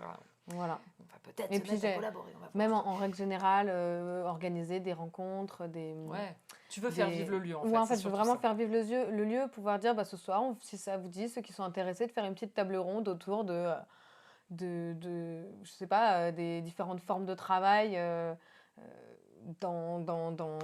sais pas moi, dans la science-fiction, dans l'imaginaire, le travail dans l'imaginaire, la géopolitique dans l'imaginaire. Qu'est-ce qui t'a poussé à te dire, parce que moi je suis intimement convaincue effectivement qu'aujourd'hui tu peux plus juste être une chose, tu peux pas juste être une librairie, tu peux pas être juste un magasin, enfin on se comprend. Mais, tous les magasins sont devenus des concept stores presque en fait. Mais c'est ça, mais qu'est-ce qui, toi, est-ce que c'est le constat que tu as eu dans ta consommation, on va dire, autour de toi, ou est-ce que tu as toujours aussi été intimement convaincu qu'aujourd'hui, de toute façon, il faut être multi-activité pour s'en sortir quelque part?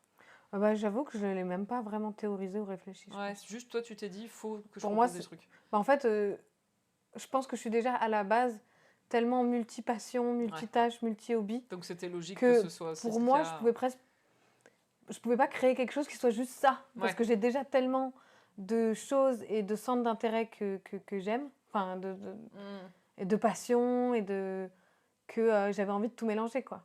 Donc, avec toujours sous couvert. Et encore, j'ai pas pu faire le salon de thé. Mais à la base, je voulais que ce soit un salon de thé. C'est vrai, tu voulais une partie salon de thé. C'est ce que mais le local n'était pas assez grand et en fait, j'aurais dû engager quelqu'un dès le début. Et ça me faisait aussi peur d'avoir un salarié dès le début. Ouais. Et je savais que je pouvais pas gérer la librairie et le salon de thé à la fois. Oui, effectivement, c'est vrai que ça risque de demander beaucoup. Même si c'est un tout petit salon de thé. Parce que du coup, tu as fait un business plan, tout ça. Est-ce que tu sais, est-ce que normalement, tu as la théorie de au bout de combien de temps tu es censé être rentable, au bout de combien de temps normalement, je suis rentable quand même plus ou moins dès le début. Ok. Parce que j'ai pas d'aide Pôle emploi. Ouais. Donc moi, il faut que je me rémunère dès le début. Ah oui. Donc, Après, je suis propriétaire, j'ai pas d'emprunt personnellement. Enfin, dans ma vie personnelle, j'ai pas d'emprunt. Donc, et j'ai été habituée pendant longtemps, en tant qu'artiste, à vivre avec un RSA, prime d'activité fluctuant. Et je suis seule sans enfant aussi, ça aide. Parce que les enfants, ça coûte cher. Oui. C'est un fait. Donc, après, moi, je sais qu'au départ, je vais pas me rémunérer à un SMIC, quoi. Ouais. Mais dans mon business plan, j'ai mis un SMIC. J'ai compté un SMIC dès le premier mois. Ok. Et ça fonctionne. Et ça fonctionne, avec le scénario vraiment bas. Ouais.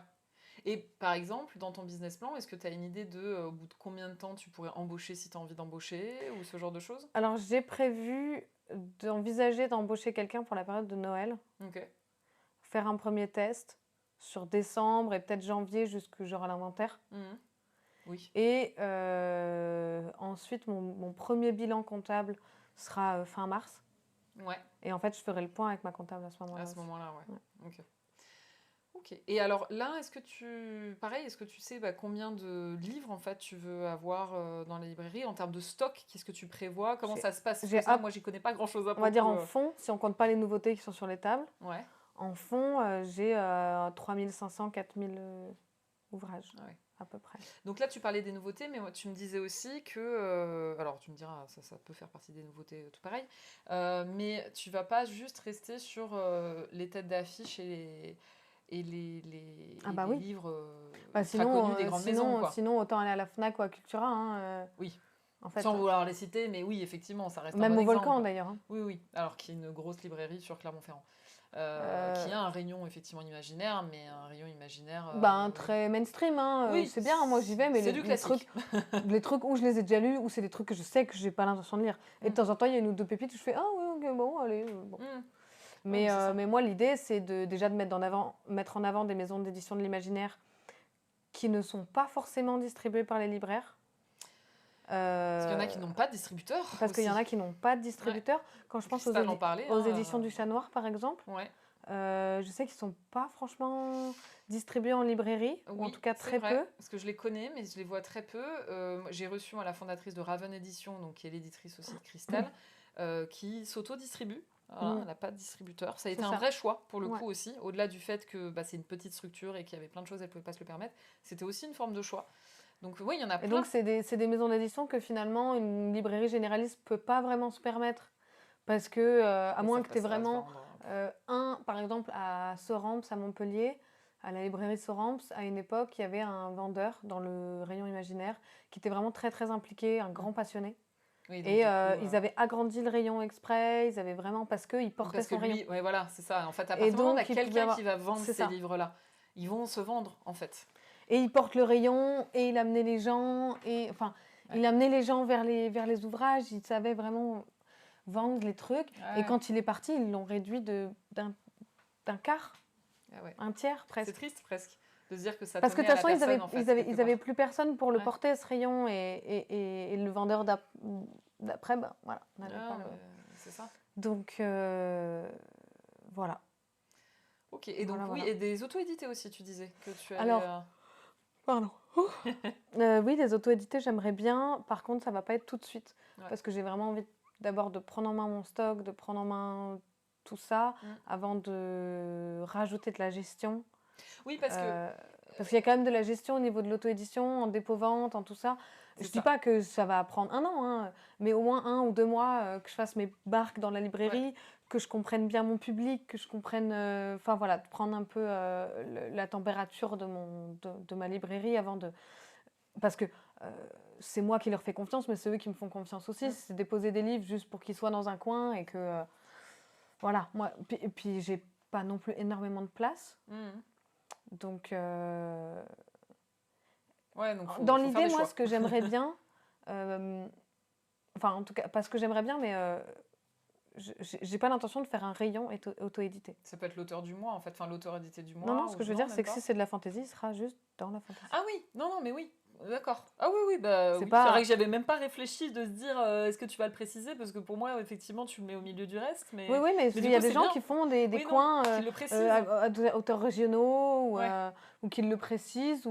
Moi, je préfère même que comme ça, au moins, les gens qui viennent, ils Non, n'ont en pas fait, d'a tu vas le priori. classer dans la Ouais, catégorie de lecture, enfin, tout plus simplement. Ça peut bien. paraître évident, mais c'est que moi, je suis beaucoup en train de penser à mes catégories, mes machins, mes Non, non, classements, mais mes trucs, oui, donc mais en tout. fait, c'est vrai que j'y avais pas Euh, réfléchi, mais non, enfin, je suis d'accord avec toi sur le fait qu'il y en a qui doivent le réfléchir comme ça, en se oui. disant il faut que je le précise, que ce soit auto-édité, alors que, bah, en fait, à quoi ça sert, quelque Mm. part, de le préciser, à part potentiellement à créer un, un- pas un Juste moi, préavis, j'ai ma mais petite liste, je sais les ouvrages auto-édités qu'il y a dans oui, ma librairie, bien puisque sûr. c'est pas du tout la même catégorie de stock, Mm. par contre, parce que c'est du dépôt, pour la plupart du dépôt-vente. Oui, alors Et justement, on donc, il va y expliquer a. ça. Le dépôt-vente, alors je sais aussi, il y a des petites maisons d'édition aussi qui font du Ouais. dépôt-vente. Donc le dépôt-vente, en gros, c'est que Tu poses ton livre, enfin, je dis tu, l'auteur, ou la maison d'édition, si c'est une maison d'édition derrière, euh, va poser le livre et en gros, le livre n'est payé à l'éditeur ou à l'auteur que lorsqu'il est acheté. C'est ça. Sinon, en temps normal, comment ça se passe? Enfin, en temps normal, moi, en fait, je vais faire ma commande au distributeur. Si c'est un ouvrage de fond, c'est-à-dire qui fait partie du fond de rayon, que généralement on a en un exemplaire dans la librairie, il y a à peu près 60 jours de délai de paiement. Donc, et pour tout ce qui est nouveauté, ce qu'on appelle les offices, c'est un délai qui est plutôt de 90 jours. Et l'idée, c'est... Parce qu'en librairie, on peut faire du retour, on peut faire les retours. Oui. Et l'idée, c'est au bout de 2 mois, selon la réponse qu'il y a à cette nouveauté. Et d'ailleurs, c'est pour ça que les éditeurs prévoient une provision sur retour quand on s'édite. Ouais. Quand on est édité, moi, pendant 1 an, j'ai touché 1 an plus tard la provision sur retour, qui est les sous que l'éditeur il garde sur mes droits pour pouvoir rembourser les retours des... C'est vrai que j'avais pas du tout cette notion parce que j'avais été édité par un éditeur qui n'était pas distribué en librairie. Il fallait passer la commande. Donc du coup, j'avais pas cette notion. Mais du coup, qu'est-ce que ça veut dire en gros? Ça veut dire que moi, si je fais de la bonne gestion comme il faut, que avant mon délai de 90 jours de paiement, tu as déjà eu le bouquin qui a été vendu. Je regarde, je dis, ah bah celui-là, j'en ai commandé 30, finalement j'en ai vendu que 10, ça fait 2 mois, il m'en reste 20, je vais en renvoyer 15, et j'en garde 5. Avant de les avoir payés, avant de les avoir payés. Ouais. Et donc ça me permet de tout de suite redéduire, et donc de ménager ma trésorerie en fait. Voilà. Et ça, c'est vraiment la gestion, c'est un peu le nerf de la guerre de la librairie, c'est vraiment de bien calculer tes retours en fonction des moments où tu les payes. Et aussi, quand régulièrement, on va dire tous les 6 mois, tu analyses un peu ton fonds. Bon, tous les ans, de toute façon, tu fais ton inventaire. Et te dire, celui-là, ça fait 1 an qu'il est dans mon fonds, que je ne l'ai pas vendu. Donc, c'est vraiment ce taux de roulement, quoi. Et tu peux, donc, à ce moment-là, renvoyer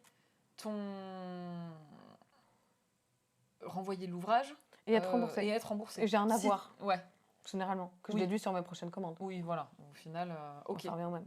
Et ces livres-là, d'ailleurs, on va être honnête, ça peut arriver qu'ils partent au pilon, en fait. Ouais. Selon pas toujours le cas. C'est pour ça que moi, d'un point de vue aussi écologique, écologique et puis juste éthique, morale, et d'ailleurs pour de la gestion, parce que je paye les frais de port et je paye les frais de retour. Ouais. Oui, donc en plus. Donc, c'est vraiment là où il faut. Au début, on a envie de tout commander, de tout avoir. Bon, il faut savoir être prudent. Après, l'avantage en librairie, c'est que de toute façon, on ne stocke pas. Donc, ce qui est en rayon, c'est ce qui est en rayon. Oui. Sauf peut-être des grandes librairies. En tout cas, moi, je ne stocke pas. Dans mon fond de rayon, à part peut-être la Horde du Contrevent d'Alain Damasio, que j'ai en 2 exemplaires, parce que limite, quand il sort un nouveau truc ou quoi, tu sais que tu peux le vendre 2 fois dans la même journée. Mais finalement, si tu vends quelque chose, en 3 jours, il revient. Ouais. Ou en 1 semaine, on va dire, ou en 10 jours maximum. Et pour le coup, à partir du moment où tu as ta clientèle, les gens, quand tu dis je vais passer la commande, les gens reviennent. Oui. Ils passent la commande, ils attendent. Et voilà, c'est aussi la fidélisation qui se fait comme ça aussi, quoi. Mais là, l'idée, en tout cas, c'est vraiment... être une gestion responsable de ton stock, en fait, on va dire. C'est ça. Autant pour la bonne santé de ma librairie, que pour mes propres valeurs. Ouais, de ne pas te dire que donc partir au pilon, du coup, au cas où je le précise, mais partir au pilon, c'est de la destruction. Tout simplement. La destruction. Il y a une éditrice, je parlais tout à l'heure de Raven Édition, mais elle, des fois, quand elle a des... Alors, c'est pas forcément des retours de librairie, mais ses livres, elle les emballe, mais c'est vrai qu'en salon ou quoi, elle est obligée d'en déballer certains, et qu'à un moment donné, il y en a qui sont abîmés. Pour pas les détruire, elle les met en concours. En fait, elle précise. Elle ça, dit, c'est pas mal. Le livre, il est pas nickel chrome. Mais au moins, elle se dit, au moins, je détruis pas le livre. Et moi, j'avais pensé à ça justement pour les ouvrages. Après, en fait, le truc, c'est que moi, au niveau de ma trésorerie, un ouvrage que je renvoie, certes, il part au pilon, mais il m'est remboursé. Oui, c'est ce que j'allais dire. Est-ce que toi, en tant que libraire, c'est vraiment... À la fois, est-ce que tu peux ou est-ce que c'est intéressant? Non, moi, je suis obligée de privilégier, par-dessus tout, je suis obligée de privilégier ma trésorerie. Oui, ce qui peut s'entendre. Surtout pour un jeune commerce. Mais par exemple, tous les services presse qu'on m'envoie, que je n'ai pas le droit de revendre, même en occasion, du coup, moi, je vais avoir un petit panier en fait sous mon comptoir. Et quand j'ai des bons clients, quand j'ai un client qui m'a acheté, je sais pas, une pile de bouquins ou qui m'a fait une belle commande ou quoi, hop, Je dis, bah tiens, ça c'est Ça, cadeau. tu peux faire, par Ça, exemple. bah, je peux les offrir en fait. Ah, Je suis d'accord. libre de les offrir Oui, si donc je veux ou ça. même faire un concours pour faire connaître Ou ta faire un librairie ou ce genre de concours, ou choses. faire. Voilà. Oui. Mais oui, Moi, une c'est récompense plus. de fidélisation, c'est cool, je trouve, effectivement. Ouais, De se dire. et bien sûr quelque chose qui reste dans. Ah, mais tiens, c'est vrai que c'était adoré tout ça. Parce qu'un service presse, je peux avoir. Je peux Ouais, avoir je le sais pas, dernier hein. J.K. Rowling en service presse. Enfin, je veux dire, Non, mais. voilà, c'est le nom que j'ai vu, mais enfin, peu importe. En Oui. fait, là, j'en ai reçu un il y a 2 jours. Bon, bah, c'est les prochaines sorties de La Talente. Donc ça y est, du coup, t'es déjà dans leur listing et tout. Oui, Tu reçois déjà les services presse et j'ai tout. déjà 2, 3 représentants. Enfin, j'ai déjà 2 représentants qui m'envoient des services presse. Il y en a une, elle me les envoie de manière. Parce que je me suis acheté une liseuse. Mm. Donc, elle m'a envoyé carrément tout le catalogue de leur maison d'édition. Oh, ok, Donc, en fait, super. je peux lire tous les livres que je veux de leur maison d'édition. Et Bah, ça s'arrête à moi, évidemment. ouais, Je suis pas là pour les. ouais. Et si j'ai un coup de cœur, bah, elle peut m'envoyer un service presse d'un ouvrage si j'ai Ah, vraiment envie de l'avoir moi pour moi. ok. Et alors, du coup, ça, comment ça se passe? C'est les maisons d'édition, ça passe par les distributeurs ou tu te fais connaître par les maisons d'édition? Comment Alors ça là, fonctionne? en l'occurrence, ceux qui m'en ont envoyé, tous les deux, ils sont représentants libraires. Non, ils sont relations libraires. Ok, dans Donc, des maisons d'édition? c'est ça. Donc, Ok, en fait, c'est leur job. un représentant, il travaille pour le diffuseur et le distributeur. Donc, lui, Ok, il va gérer un catalogue d'éditeurs. oui, il n'y aura pas qu'une maison, il y en aura Il ne gère plusieurs. pas qu'une maison. Ok. Par exemple, là, hier, j'ai eu la représentante d'Harmonia Mundi Mhm. qui distribue Argyle Édition, Mhm. Argyle, Ah, je vois laquelle, je sais pas non plus comment on la prononce. Critique, L'Homme sans nom. Oui. Voilà. Donc, Mhm. Harmonia Mundi distribue quelques éditeurs comme ça, vraiment spécialisés dans l'imaginaire. On s'est eu au téléphone hier et elle m'a parlé des maisons qui étaient spécialisées et de quelques ouvrages d'imaginaire qui étaient dans d'autres maisons qu'ils avaient dans leur catalogue. Ok. Et elle m'a fait un bon de commande, elle m'a préparé un bon de commande avec un peu toutes les meilleures ventes de Critique Édition, toutes les Mhm. meilleures ventes de L'Homme sans nom, voilà. Et donc ça, c'est un représentant. Mhm. Elle gère le distributeur. Ok. Par contre, ceux dont je parle qui m'ont envoyé les services presse, c'est des relations libraires. Il y en a une, elle travaille vraiment juste pour une maison d'édition, Léa Édition. Mhm. Et l'autre, il travaille à la fois pour ActuSF, pour La Talente, Le Bélial, et un petit peu, des fois, je sais plus si c'est les moutons électriques ou un autre. Ah, Enfin, ouais. il représente quelques. Et en fait, il est là pour faire la relation entre les libraires, pour parler du catalogue de ces maisons, mais il prendra jamais de commande. Ouais. Alors que le représentant du distributeur, Mhm. c'est elle qui m'envoie le bon de commande, C'est elle qui c'est peut lui prendre les qui commandes. prend Ouais, les d'accord. commandes. D'accord, ok. D'accord. Et donc là, c'est là où on en venait aussi tout à l'heure. Donc je l'expliquais, toi tu passes la commande, donc tu peux avoir un délai de 1 mois à 90 jours pour régler finalement ta Mm. commande, sauf si tu renvoies. Fin du mois en plus. Donc si je me débrouille pour le payer au début du mois, Ouais. ben c'est 60 jours, fin du mois. Ouais. Donc du coup, ok. Ok. Et donc par contre, sur ce montant-là, toi, tu te gardes quel pourcentage? Est-ce que ça peut évoluer ce pourcentage? Alors la marge, Mm. oui. Ça se différencie selon les distributeurs. Mhm. Par exemple, chez Hachette, c'est 33%. Si on essaie de négocier plus, ils font. Ben non, et de toute façon, on est indispensable, donc ben, vous n'avez pas le choix. Ouais, d'accord, je vois En l'idée. gros, voilà, ils jouent Ouais. sur ça. Alors que, je sais plus qui. Par exemple, Harmonia Mundi, pour les librairies spécialisées, Mhm. leur marge de départ, Mhm. c'est 33%. De Et départ, ok. le départ, pour la grosse commande d'implantation, j'ai 35%. Ok. Et pour des grosses commandes, vaut mieux que je les passe directement avec la représentante. Comme ça, elle me fait des surremises D'accord. qu'elle va rajouter par-dessus. Admettons, je lui commande, il y a des grosses séries de nouveautés, je lui commande plein d'exemplaires. Je vais dire, bah là, je veux bien une petite surremise, je fais une grosse commande. Mhm. Voilà. Et puis, il y en a d'autres, là, je ne l'ai plus en tête, mais je sais qu'il y en a un autre qui a décidé que de base, il partait sur 36%. Ok. Parce qu'il voulait défendre les libraires, parce qu'il voulait, encourager les librairies indépendantes, et Mhm. c'est 36%. Ça peut monter à quoi? Jusqu'à 40? Plus de 40%? Ça ne montera pas plus que 40. Ouais, hein. Ou alors, il faut vraiment être des grosses librairies qui achètent énormément. Mm. Mais la remise de base, on va dire que c'est 35. Et après, quand on a de l'ancienneté, quand on connaît bien ce représentant, Ouais. quand les Au bout d'un représentants moment, savent ouais. qu'on fait des achats réguliers, etc., on peut monter facilement jusqu'à 36, 37. Enfin, Ouais, facilement. c'est du commerce, quoi. C'est du commerce. Ouais. C'est de la négociation. Coucou Clémentine, bienvenue sur le stream. C'est Clémentine qui vient assez régulièrement sur les streams. Si tu as des questions à poser à Livia sur On parlait donc de son projet de librairie spécialisée dans l'imaginaire qui va ouvrir, on va dire, dans un gros mois, un mois et demi. C'est ça. Allez. Donc voilà, n'hésite pas si tu as des questions à lui poser. Et alors d'ailleurs justement pour venir, on disait c'est du commerce, mais toi donc t'as pas du tout une formation commerciale au Non. départ. Tu l'as appris dans ta formation de libraire ou comment ça s'est fait? Ou t'avais une fibre un peu comme ça de négociation Alors, déjà, j'ai vraiment pas de souci avec l'administratif. Et je pense que c'est pour ça que j'ai osé aussi me lancer là-dedans. Parce que la gestion administrative, là, elle est quand même balèze. Et à toutes les personnes qui en rêvent et qui savent que l'administratif, c'est Vous limite, êtes phobie administrative. limite phobie oubliée. administrative, franchement, faut pas y aller. Ouais. C'est Ouais. c'est de la gestion de papier d'administratif qui est quand même bien balèze. Ouais. Ou alors faites-le avec quelqu'un qui s'occupe de cette partie-là, quoi. Ouais.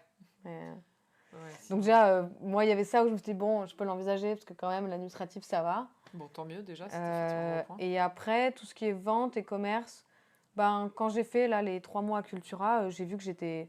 En fait, j'avais tout le projet de la librairie, j'avais enclenché la formation et tout. Et je l'avais mis en pause en me disant, mais est-ce que je suis vraiment prête? Est-ce que tout ça? Donc quand tu étais à Cultura, tu n'avais pas commencé ta formation encore? Si. Si. J'avais fait la formation de libraire, mais je n'avais pas encore commencé la création de la librairie. D'accord, ok. Parce qu'en fait, c'est une formation qui peut permettre juste d'être libraire. Oui, mais pas forcément de créer une librairie, c'est deux choses différentes quand même, C'est effectivement. Ça. Donc je me suis dit, bah, à la limite, bosse un peu en librairie, trouve-toi un petit emploi, vois ce que ça tu donne. verras, quoi. Et puis, au bout de 3 semaines, un mois à Cultura, je me suis dit, bah non, en fait, c'est vraiment ma librairie que je veux. Ouais. C'est mon univers, mon espace, mon... Oui. Après, c'est vrai que Cultura, en plus, c'est une grosse machine, donc c'est particulier. Le contraste est particulier, mais... Mais je vois ce que tu veux dire. Ouais. Mais voilà, c'était vraiment de me dire, en fait, j'ai envie de le gérer à ma manière. Et c'est finalement Cultura qui m'a fait le déclic. Ouais. Pour dire, non, c'est pour dire, c'est mon truc que j'ai envie de créer. Ouais. Bon, bah déjà, c'est bien, effectivement, si ça t'a confirmé dans ton choix. Et de voir que j'avais beaucoup de fluidité avec la clientèle, que c'était très instinctif pour moi. Enfin, instinctif, je sais pas si c'est le mot, mais en tout cas, que j'aimais vraiment bien ça et qu'il y avait une facilité dans le contact avec les gens. Oui, donc ça, déjà, effectivement, c'est important, quoi. Donc, on a parlé effectivement du stock, on a parlé du côté commercial, du coup, tu as dû apprendre tout ça, mais comme tu disais, tu étais accompagnée aussi là dans ta création, donc c'est vrai que ça doit aussi. Je ne l'aurais pas envisagé sans être accompagnée, et je n'aurais pas pu d'ailleurs. Parce que c'est plein de choses très très spécifiques à la librairie, notamment la gestion du stock, etc. Normalement, une boutique de déco, si elle a un stock qu'elle n'arrive pas à vendre, elle le mettra en solde, mais. Elle ne fait pas de retour, il n'y a pas de... Les livres, ça se...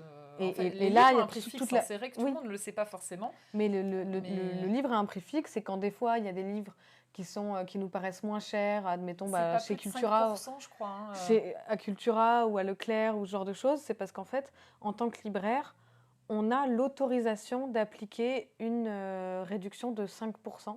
Elle se répète comment cette réduction? Est-ce que toi, ça impacte le pourcentage que tu récupères derrière? Ah bah oui. Est-ce que... Alors oui, ça va l'impacter dans le sens où forcément tu vas toucher moins puisque le prix de vente a été impacté, mais est-ce que ton pourcentage reste le même ou pas forcément? Est-ce que c'est toi qui prends en charge C'est toi qui prends en charge cette promotion? C'est moi qui l'absorbe. Ah oui, ouais, d'accord. Donc en fait, oui, ça va bouffer ton pourcentage. Mais moi, par exemple, cette réduction-là, je vais l'appliquer au bout de tant d'euros d'achat. Ça va être la récompense, admettons, sur les petits tampons. Et au bout de temps, tu as 5%. C'est le truc fidélité, C'est le truc de fidélité. Ouais. Mais les grandes enseignes, en fait, décident de l'appliquer d'office. Et donc, c'est pour ça qu'on voit des livres qui sont 5% moins chers. Ouais. Alors, ça va que 5%, dans des Leclerc, c'est pas énorme. Oui, mais tu as des gens, il y a des gens qui peuvent se dire, oui, mais c'est plus cher, là. C'est ça. J'en ai vu fleurir. Alors que le prix fixe du livre a été créé pour cette raison. Pour que les grandes enseignes ne puissent pas concurrencer les librairies indépendantes. Ouais, mais comme quoi, ils ont quand même trouvé un moyen, finalement. C'est ça. Mais oui, pour ceux qui se posent la question, et même Amazon, d'ailleurs, ne peut pas se permettre des choses sur ça ou quoi, parce qu'on parle souvent d'Amazon sur les questions du livre. Ils font les 5%. Mais voilà, mais pas plus, en fait. Ils peuvent offrir les frais de port, ce qui est déjà... effectivement une sacrée... Ouais, parce que mon éditeur, moi, avait ce truc de dire que c'était 1 euro de frais de port, ça bougeait pas. Donc, mais bon, tu savais que tu avais derrière, en plus. Tu les perds. Oui, non, mais c'est ça, complètement. Mais ouais, c'est vrai que oui, les gens savent peut-être pas, mais il y a effectivement, en général, c'est assez connu quand même qu'il y a un prix fixe des livres qui peut pas bouger. Mais c'est vrai que j'en ai vu hein, des boutiques qui te disent les livres à 3 euros. Alors, tu sais, livre neuf à 3 euros. Alors, Ah t'es oui, là, tu alors dis, ça, alors c'est ça. qu'est-ce que c'est que ce truc? Ça, en fait, c'est parce que quand les livres, justement, ils partent alors au pilon, enfin, en fait, qui sont... eh ben, ils sont pas forcément détruits.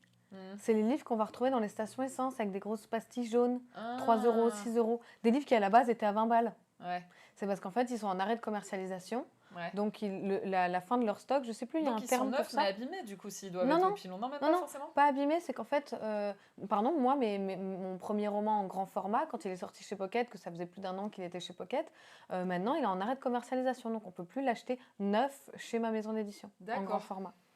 Et il en restait, je sais plus, sur l'impression qu'ils avaient fait, il en restait 500, 400, 500, quelque chose comme ça. Euh, et moi, j'en ai racheté une partie. Ils m'ont dit, bah, voilà, votre livre va être vendu en...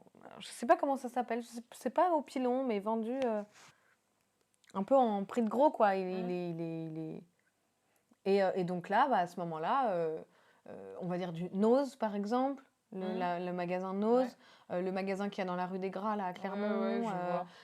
les stations-service. Qui touche quoi que ce soit, du coup, dessus, en fait? Juste la librairie ou juste la boutique qui le vend? Bah, en fait, il est revendu, mais à un pourcentage beaucoup plus bas. Ouais.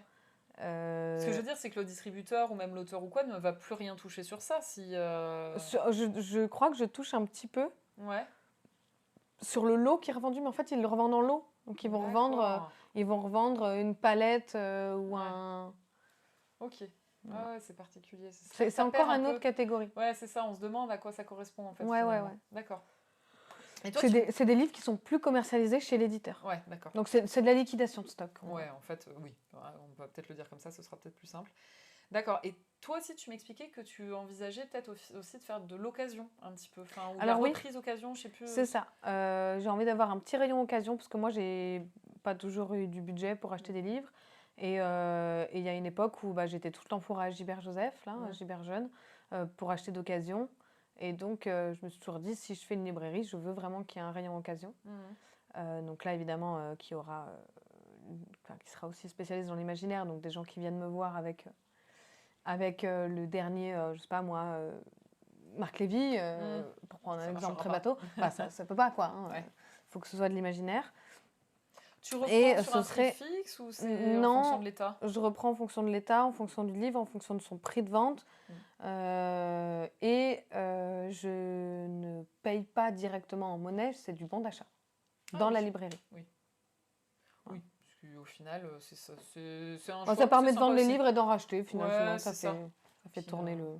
Oui, puis on va se dire, c'est pas en revendant. Moi, ça me permet de pas sortir non plus trop quelque chose de ma caisse, en fait. Ouais. Parce que vraiment payer quelqu'un, là au moins, ça me fait un roulement de stock aussi. Donc tu auras un endroit, en fait, au final, les livres de ta librairie vont être classés par... Oui, je vais avoir un coin occasion, ce sera séparé. Un coin occasion, il y aura un coin jeunesse quand même aussi. Alors il y a un coin jeunesse langue adulte. Ouais. 2 étagères jeunesse et le coin de la pièce arrière là. Oui. En fait tout ça c'est. Ouais, me décrit ce que je connais de local effectivement. Mais donc ça, ce sera jeunesse young adulte. D'accord, ok. Après il y a un grand rayonnage adulte. Ça va être classé très simplement fantasy, fantastique, science-fiction. Ouais. Oui, tu vas pas partir sur les low fantasy, high non. fantasy, dark non. fantasy, rock fantasy, urban fantasy. Oui, si on me demande, moi, je connais des titres, j'ai des choses que je sais que je peux recommander en fonction des genres. Éventuellement, mais en fait, le problème, c'est que si je me mets à peine à classer, admettons, anticipation, space opéra, ça s'arrête plus en fait. Ouais, non, mais oui. Dès que tu commences à faire un classement, high fantasy, low fantasy, ça y est, c'est fini. Ça part genre, sous-genre, sous-machin, il y en a trop quoi. Effectivement, tu peux vite t'y perdre. Voilà, donc il y aura ces 3 genres-là. Et ensuite, il y aura aussi... alors, il y aura un peu de manga, mais très peu, parce qu'on a quand même des librairies spécialisées à Clermont, plusieurs librairies spécialisées. Mais il y a quand même de l'imaginaire en manga, donc j'aimerais bien en avoir un peu. Moi, je connais rien en manga. Oui, donc effectivement, c'est peut-être pas la peine d'en faire trop non plus. Par contre, j'ai très envie d'avoir de la BD, du roman graphique. Ouais. Je vais pas avoir tous les Lanfeust, hein. Voilà, par exemple. parce que ça prend énormément de place, mais plus Ouais. des petites pépites, Ouais. des petites choses que justement on ne trouve pas spécialement dans les librairies même spécialisées BD, Mm. parce que c'est ça reste de la littérature générale. Enfin, Mm. euh, Il y en a qui sont spécialisés qui du coup ont vraiment des trucs que tu oui, vois pas ailleurs, hein. C'est sûr que... Mais bon. mais l'idée, c'est vraiment d'orienter toujours vers l'imaginaire et donc d'avoir plein de petites pépites, un peu de romans graphiques ou de BD. Mm. Mais je vais pas avoir tous les Batman, je vais pas avoir Ouais. tous les Urban Comics, Oui, puis comme enfin tu dis, tous les. on sait que notamment à Clermont, il y a des librairies spécialisées Et en déjà fait, dedans, tous donc ceux c'est... qui sont vraiment qui adorent la BD, bah, en fait, ils Ils... ont déjà Ouais, leurs habitudes. oui. Euh, donc voilà. Oui, et puis c'est peut-être pas... Est-ce que c'est pas la peine de se poser en concurrent direct, je vais mettre Non, des guillemets bah, dessus, en plus, moi, c'est c'est vraiment pas pas le ça que je but. cherche, quoi. Au Ouais. contraire, j'ai envie d'avoir quand même un bon climat avec les autres librairies. Ouais, bah Et oui. donc, je suis là pour plus apporter une valeur ajoutée que de faire une concurrence, quoi. Ouais, bah... Et je vais également donc avoir un bon rayon essai. Ouais. Donc, essai euh, sur... bon, l'exemple basique que je donne, c'est la géopolitique dans Game of Thrones, mais il y en a plein d'autres, hein. Il y a des essais sur la science-fiction en général, des essais sur comment penser le monde à travers la science-fiction, Ouais, et c'est suffisamment comment penser spécifique. l'écologie, comment... En fait, Ouais. mais toujours par le prisme de Mm. l'imaginaire. Mais finalement, il y a plein de choses. Qu'est-ce que je sais pas moi, la séparation du bien et du mal dans la fantaisie est révélateur du fonctionnement Mm. du monde. Enfin, il peut y avoir plein de sujets comme ça. Oui, oui, oui. Et puis en plus, encore une fois, toi, ça peut te permettre de en plus toucher un public encore autre, qui peut être un public d'étudiants, de Oui. gens qui font des thèses, de gens qui font des mémoires, ou juste qui sont dans les lettres, quoi, Mm. et qui peut-être, ça Le peut être un peu Moyen Âge et le compliqué. merveilleux. Ouais, c'est ça. Parce Je que, sais que Gibert, à l'époque, à Clermont, parce qu'il y avait Gibert, alors oui, je sais pas quand t'es arrivé à Clermont, s'ils non, étaient ils fermés étaient ou plus quoi, parce déjà. qu'ils ont fermé Enfin, ils ont jamais rouvert après le confinement, hein. Et en fait, ils avaient un gros rayon scolaire en Ouais. soi. Euh, ils avaient vraiment un gros rayon dessus, mais du coup, depuis, je sais pas, enfin, je crois que tu es obligé de commander, je pense, ce Mm. genre de choses, en fait, si tu veux les trouver. Mm. Sauf certaines villes où j'imagine bien qu'il doit y avoir des librairies, mais je suis pas sûre que... Ou tu vois, on en parlait, toi qui abordes la mythologie Oui. enfin, un peu modifiée, on va dire, la mythologie modifiée en fantasy. Mm. Bah, il y a plein de choses aussi sur la mythologie.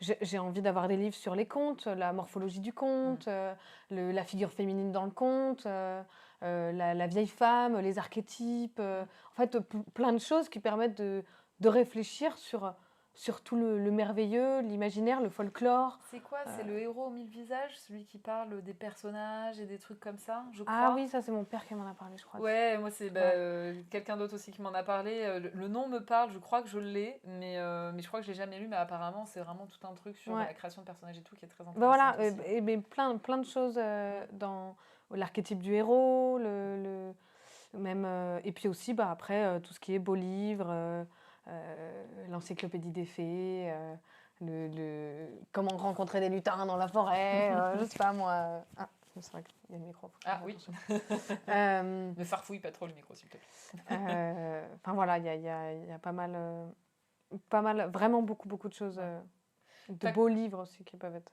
J'allais dire, t'as Il y en a commencé à marre. recevoir tes commandes de livres ou pour le moment Non, j'ai pas encore passé mes commandes. Ouais, c'est ça, c'est ce que tu Je suis en disais. train de les préparer. Normalement, d'ici la fin de semaine, là, ça devrait commencer à se lancer un peu. Est-ce que là, les bibliothèques sont installées ou parce que quand je suis venue Non. la dernière fois, j'ai vu les planches, j'ai vu sur Instagram que tu avais commencé un peu à monter. Oui, ce que tu m'expliquais, Oui, c'est qu'il mais faut que c'est tu qu'en les fait, vernisses et tout, ouais. ouais, il y a encore beaucoup de travail. Non, en Ouais. travaux, il y a encore beaucoup de travail. Moi, là, si je reçois des bouquins, là, maintenant, ce serait la catastrophe. Ouais. J'ai pas du tout la place pour stocker tout ça. Ouais. Alors, justement, là, concrètement, en termes de travaux, il te resterait quoi, là, sur la librairie? Bah, toutes les peintures sont faites, mais vu que je fais tout moi-même avec un ami, ben là, on prépare les rayonnages, on prend les cotes, etc. Et en fait, il y a pas mal. Enfin, il faut que je refasse des retouches de peinture sur les planches. C'est un vert un peu sapin, un peu sombre, là, comme les voûtes. Que je refasse les retouches, comme je mette du vernis. Il faut refaire des rainures, remettre les crémaillères. Enfin, il y a plein de différentes étapes. Construire l'îlot central, construire le comptoir. construire toutes les bibliothèques de la pièce enfant aussi. Ouais. Euh, enfin, Ouais, il reste des choses. la vitrine, Ouais. il y a beaucoup de choses. Les éclairages. Ah oui. Non, il Il y y a a plein de vraiment choses beaucoup de auxquelles travail. tu penses faire une inauguration, quelque chose, un Ouais, événement à ouais. l'ouverture, ouais. Je sais pas encore. Au départ, j'étais partie sur une ouverture un mardi, Hmm. comme un début de semaine, et de faire une inauguration le samedi. Hmm. Donc, ou le samedi juste avant, ou le samedi juste après. Voilà. Ouais. Mais je pense que ce sera un samedi en fin de journée, quoi. Hmm. Au moment plus ou moins de la fermeture de la librairie, où en Oui. fait, ce sera une inauguration ouverte à tous, hein, de toute façon. Ouais, bah oui, oui. D'accord. Ok. Voilà. Eh ben, écoute, je suis en train de réfléchir, mais je pense On a bien fait le on tour. a bien fait le tour. Ouais. Ouais, si jamais il y en a qui écoutent et qui ont des questions sur le métier de libraire, justement, sur le projet de Livia de célébrer l'imaginaire, n'hésitez pas, tant qu'on est encore connecté. Ou Ça même si répondra. d'ailleurs par la suite tu as des questions qui viennent Oui, on pourra. après le podcast ou quoi, n'hésite pas à me dire, hein, je suis Ouais. ravie Et de pouvoir. ça marche, je pourrais les repartager du coup sur Instagram ou autre. Non, parce oui, on a parlé de ta formation, on a parlé des stocks. Si je me demandais ta formation, tu l'as trouvée comment? Oh, Internet. Ouais, t'as En cherché. fait, il y a un peu, surtout deux écoles principales. Il y a l'école de la librairie, Mhm. classique, qui fait peu de distanciel et puis qui honnêtement était plus cher. Mhm. Ça joue. Et Book Conseil, l'école par laquelle je suis passée. Voilà. Ok. Et après, il doit y avoir d'autres petites formations, mais aussi spécifiques en librairie, finalement, pas tant. Ouais, peut-être pas Sinon, tant. c'est vite des masters ou des choses comme ça. Et ça va, tu te sens comment justement l'approche de tout? Puis ça se concrétise quand même parce que tu disais Oh que t'avais bah, des bien appels, t'avais terrifiée. des trucs, ouais. Bien anxieuse. Surtout parce que j'ai quand même un emprunt, j'ai des choses un peu lourdes, quoi. Ah oui, bah oui. Normal.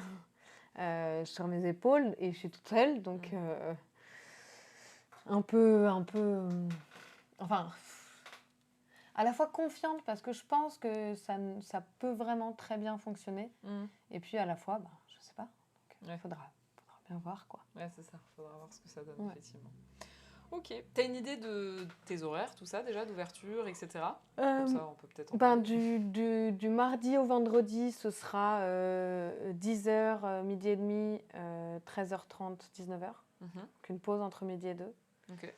Ne serait-ce que moi pour faire un peu d'administratif, me poser un peu. Et puis si des fois, juste je laisse la lumière et je laisse ouvert. Mais en fait, si j'ai besoin de faire quelque chose, je sais que j'ai cette heure-là Ouais. de dispo. Et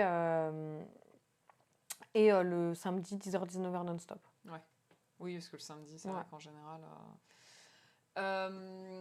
Tu as un compte Instagram, Ouais. Le Grenier des Chimères. Ouais, une page Facebook, pareil, le Une Grenier page des Facebook. Chimères. T'as pas de site internet? Si, il y a un site internet, legrenierdeschimères.com, mais pour l'instant, c'est juste une page d'accueil avec mon logo, la date plus ou moins d'ouverture.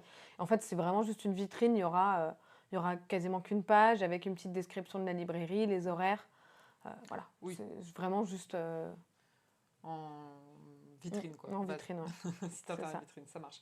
Et effectivement, alors je vais quand même le mentionner, parce que c'est vrai qu'on n'en a pas parlé, mais donc dans ta librairie, on a dit que tu voulais faire un petit côté cabinet des curiosités, mais il y aura aussi du coup de tes illustrations, parce que tu fais Oui. aussi des Ah illustrations. oui, c'est vrai, on n'en a pas du tout parlé. On l'a un peu mentionné au début, et puis finalement, on n'est pas revenu Oui. dessus. Et j'aurai toujours ma boutique Etsy qui sera ouverte d'ailleurs. Ok. Là, on n'arrête pas de me relancer. C'est les Rêveries d'Olive. d'Olive, ouais. Voilà, Liv, L-I-V, comme mon prénom. Mhm. Et j'ai une roue de l'année qui fonctionne assez bien. Et puis des petites cartes postales, des petits marque-pages avec un peu dans l'univers de la magie ou de la fantaisie autour. Il y en a un avec Smoke, le dragon, puis la forêt, le mont solitaire. Enfin, voilà. Et ça, c'est Deux, trois pareil, petites tu illustrations as comme commencé ça quand? ça, j'ai commencé en 2020-2021. Ah oui, et pareil, ça t'est enfin, c'est quelque chose que tu faisais toujours, Non, t'avais en suivi des fait, cours de dessin, t'avais fait des je choses dessine très peu. Ouais. Et puis après le confinement, j'ai arrêté de fumer en fait, et je me suis retrouvée à avoir très peu envie de dormir Ouais. et envie de faire plein de trucs. Ouais. Et donc je me suis mise à peindre et à dessiner, et j'ai fait toutes ces petites illustrations que je trouvais mignonnes. Et j'ai vu pas mal de gens à ce moment-là qui ouvraient aussi des petites boutiques sur Etsy, etc. Je me suis dit, oh, bah tiens, je vais tenter ça, pourquoi pas. D'accord. Et en fait, j'ai surtout la roue de l'année qui a très bien fonctionné. Et puis c'est là où j'ai lancé vraiment. Pardon. Cet Instagram avec quand même des posts un peu sponsorisés, etc. Et c'est là où ça a bien lancé l'Instagram. Ah, les posts sponsorisés, c'est vrai que je le fais un petit peu sur Facebook, sur des événements, mais Instagram, je le fais pas tant pour le coup. Bah, moi, je l'ai vraiment fait parce que vu que c'est des illustrations, il y a un visuel qui est tout de suite Ouais. très accrocheur. On Effectivement. voit tout de suite le produit, on voit tout de suite la chose et ça m'a amené quand même beaucoup de trafic. Ouais, donc c'est vrai que ça, c'était assez utile. Mais du coup, tu as un petit peu de revenus quand même qui viennent par ta boutique Etsy, par tes livres, mine de rien aussi, un petit peu. Parce que, bon. Bah, une fois par an, oui, j'ai une fois Ouais. par an parce que c'est des droits. Ça, c'est sur le livre, oui, mais sur Etsy, c'est peut-être un peu Et plus sur régulier. Etsy, bah, c'est tous les mois, mais sauf Ouais. que là, j'ai Ah, en ce arrêté moment, en t'as un mars peu, ouais. parce que pour pouvoir créer une SARL, on ne peut pas être entrepreneur. Ah, d'accord. Et Donc du coup, tu vas faire quoi? Tu vas l'absorber dans la SARL, Je vais les l'absorber dans illustrations? la SARL, ouais. Ouais, c'est possible, ça? J'avoue que Oui, le en fait, il statut, suffit que je je mette le siret de ma SARL Ouais. dans ma boutique Etsy Ah oui, et oui. que le RIB, ce soit celui de ma banque pro. Oui, donc au final, ça change pas grand-chose, effectivement. Et que Oui. ma comptable soit au courant et qu'elle puisse l'intégrer Ouais. dans. Ah, c'est vrai que je savais pas dans les bilans. que tu pouvais pas cumuler, ce qui peut paraître logique aussi, hein, quelque part, mais... Tu peux pas être gérant principal d'une SARL. Tu peux être associé minoritaire, Ouais, mais pas, ouais, pas pas gérant. gérant, ok. D'accord. Voilà, voilà. Donc ça va, je pense qu'on peut résumer en disant que tu n'es pas quelqu'un qui s'ennuie, de manière générale. Non, ça va. Ça se fait plutôt bien, ouais. J'ai même tendance un peu à surcharger la mule. Ouais, je Ce vois qui l'idée. peut se comprendre avec tout ce que j'ai. Ouais, c'est ça. J'ai du temps, j'arrive quand même à trouver du temps pour chiller et procrastiner. Hein. Ah, bah c'est bien, Ouais. il faut. Ouais. Je Tant pense mieux. même pas que c'est de la procrastination à ce stade. Ouais, C'est juste c'est du coma. du repos. Enfin, Ouais. juste du chaos technique. Ouais, voilà, c'est du coma. Ouais, c'est ça. Ouais. Ok, je vois l'idée. Bon, en tout cas, effectivement, pour celles et ceux qui nous suivent, alors il y aura un replay disponible, évidemment. Il y aura une version YouTube et une version podcast qui va sortir. Et puis je mettrai du coup les liens vers page Facebook, page Instagram, pour que vous puissiez découvrir ça. Et puis s'il y a des gens qui nous écoutent ou qui vont nous écouter, qui sont sur Clermont-Ferrand ou alentour, n'hésitez pas du coup à garder l'œil ouvert pour l'ouverture, fin juin, début juillet, à Clermont-Ferrand. Et voilà, merci beaucoup. Bah, merci à toi. Avec plaisir. On termine donc cet épisode de Bref de Plume avec toi. Et puis bah voilà, on va se terminer sur ça. Je suis vraiment nulle sur les conclusions. Ah, mais t'inquiète pas, moi c'est pareil. Donc Bon, et ben je vous dis à bientôt tout le monde. Voilà, et merci beaucoup. Voilà, et voilà.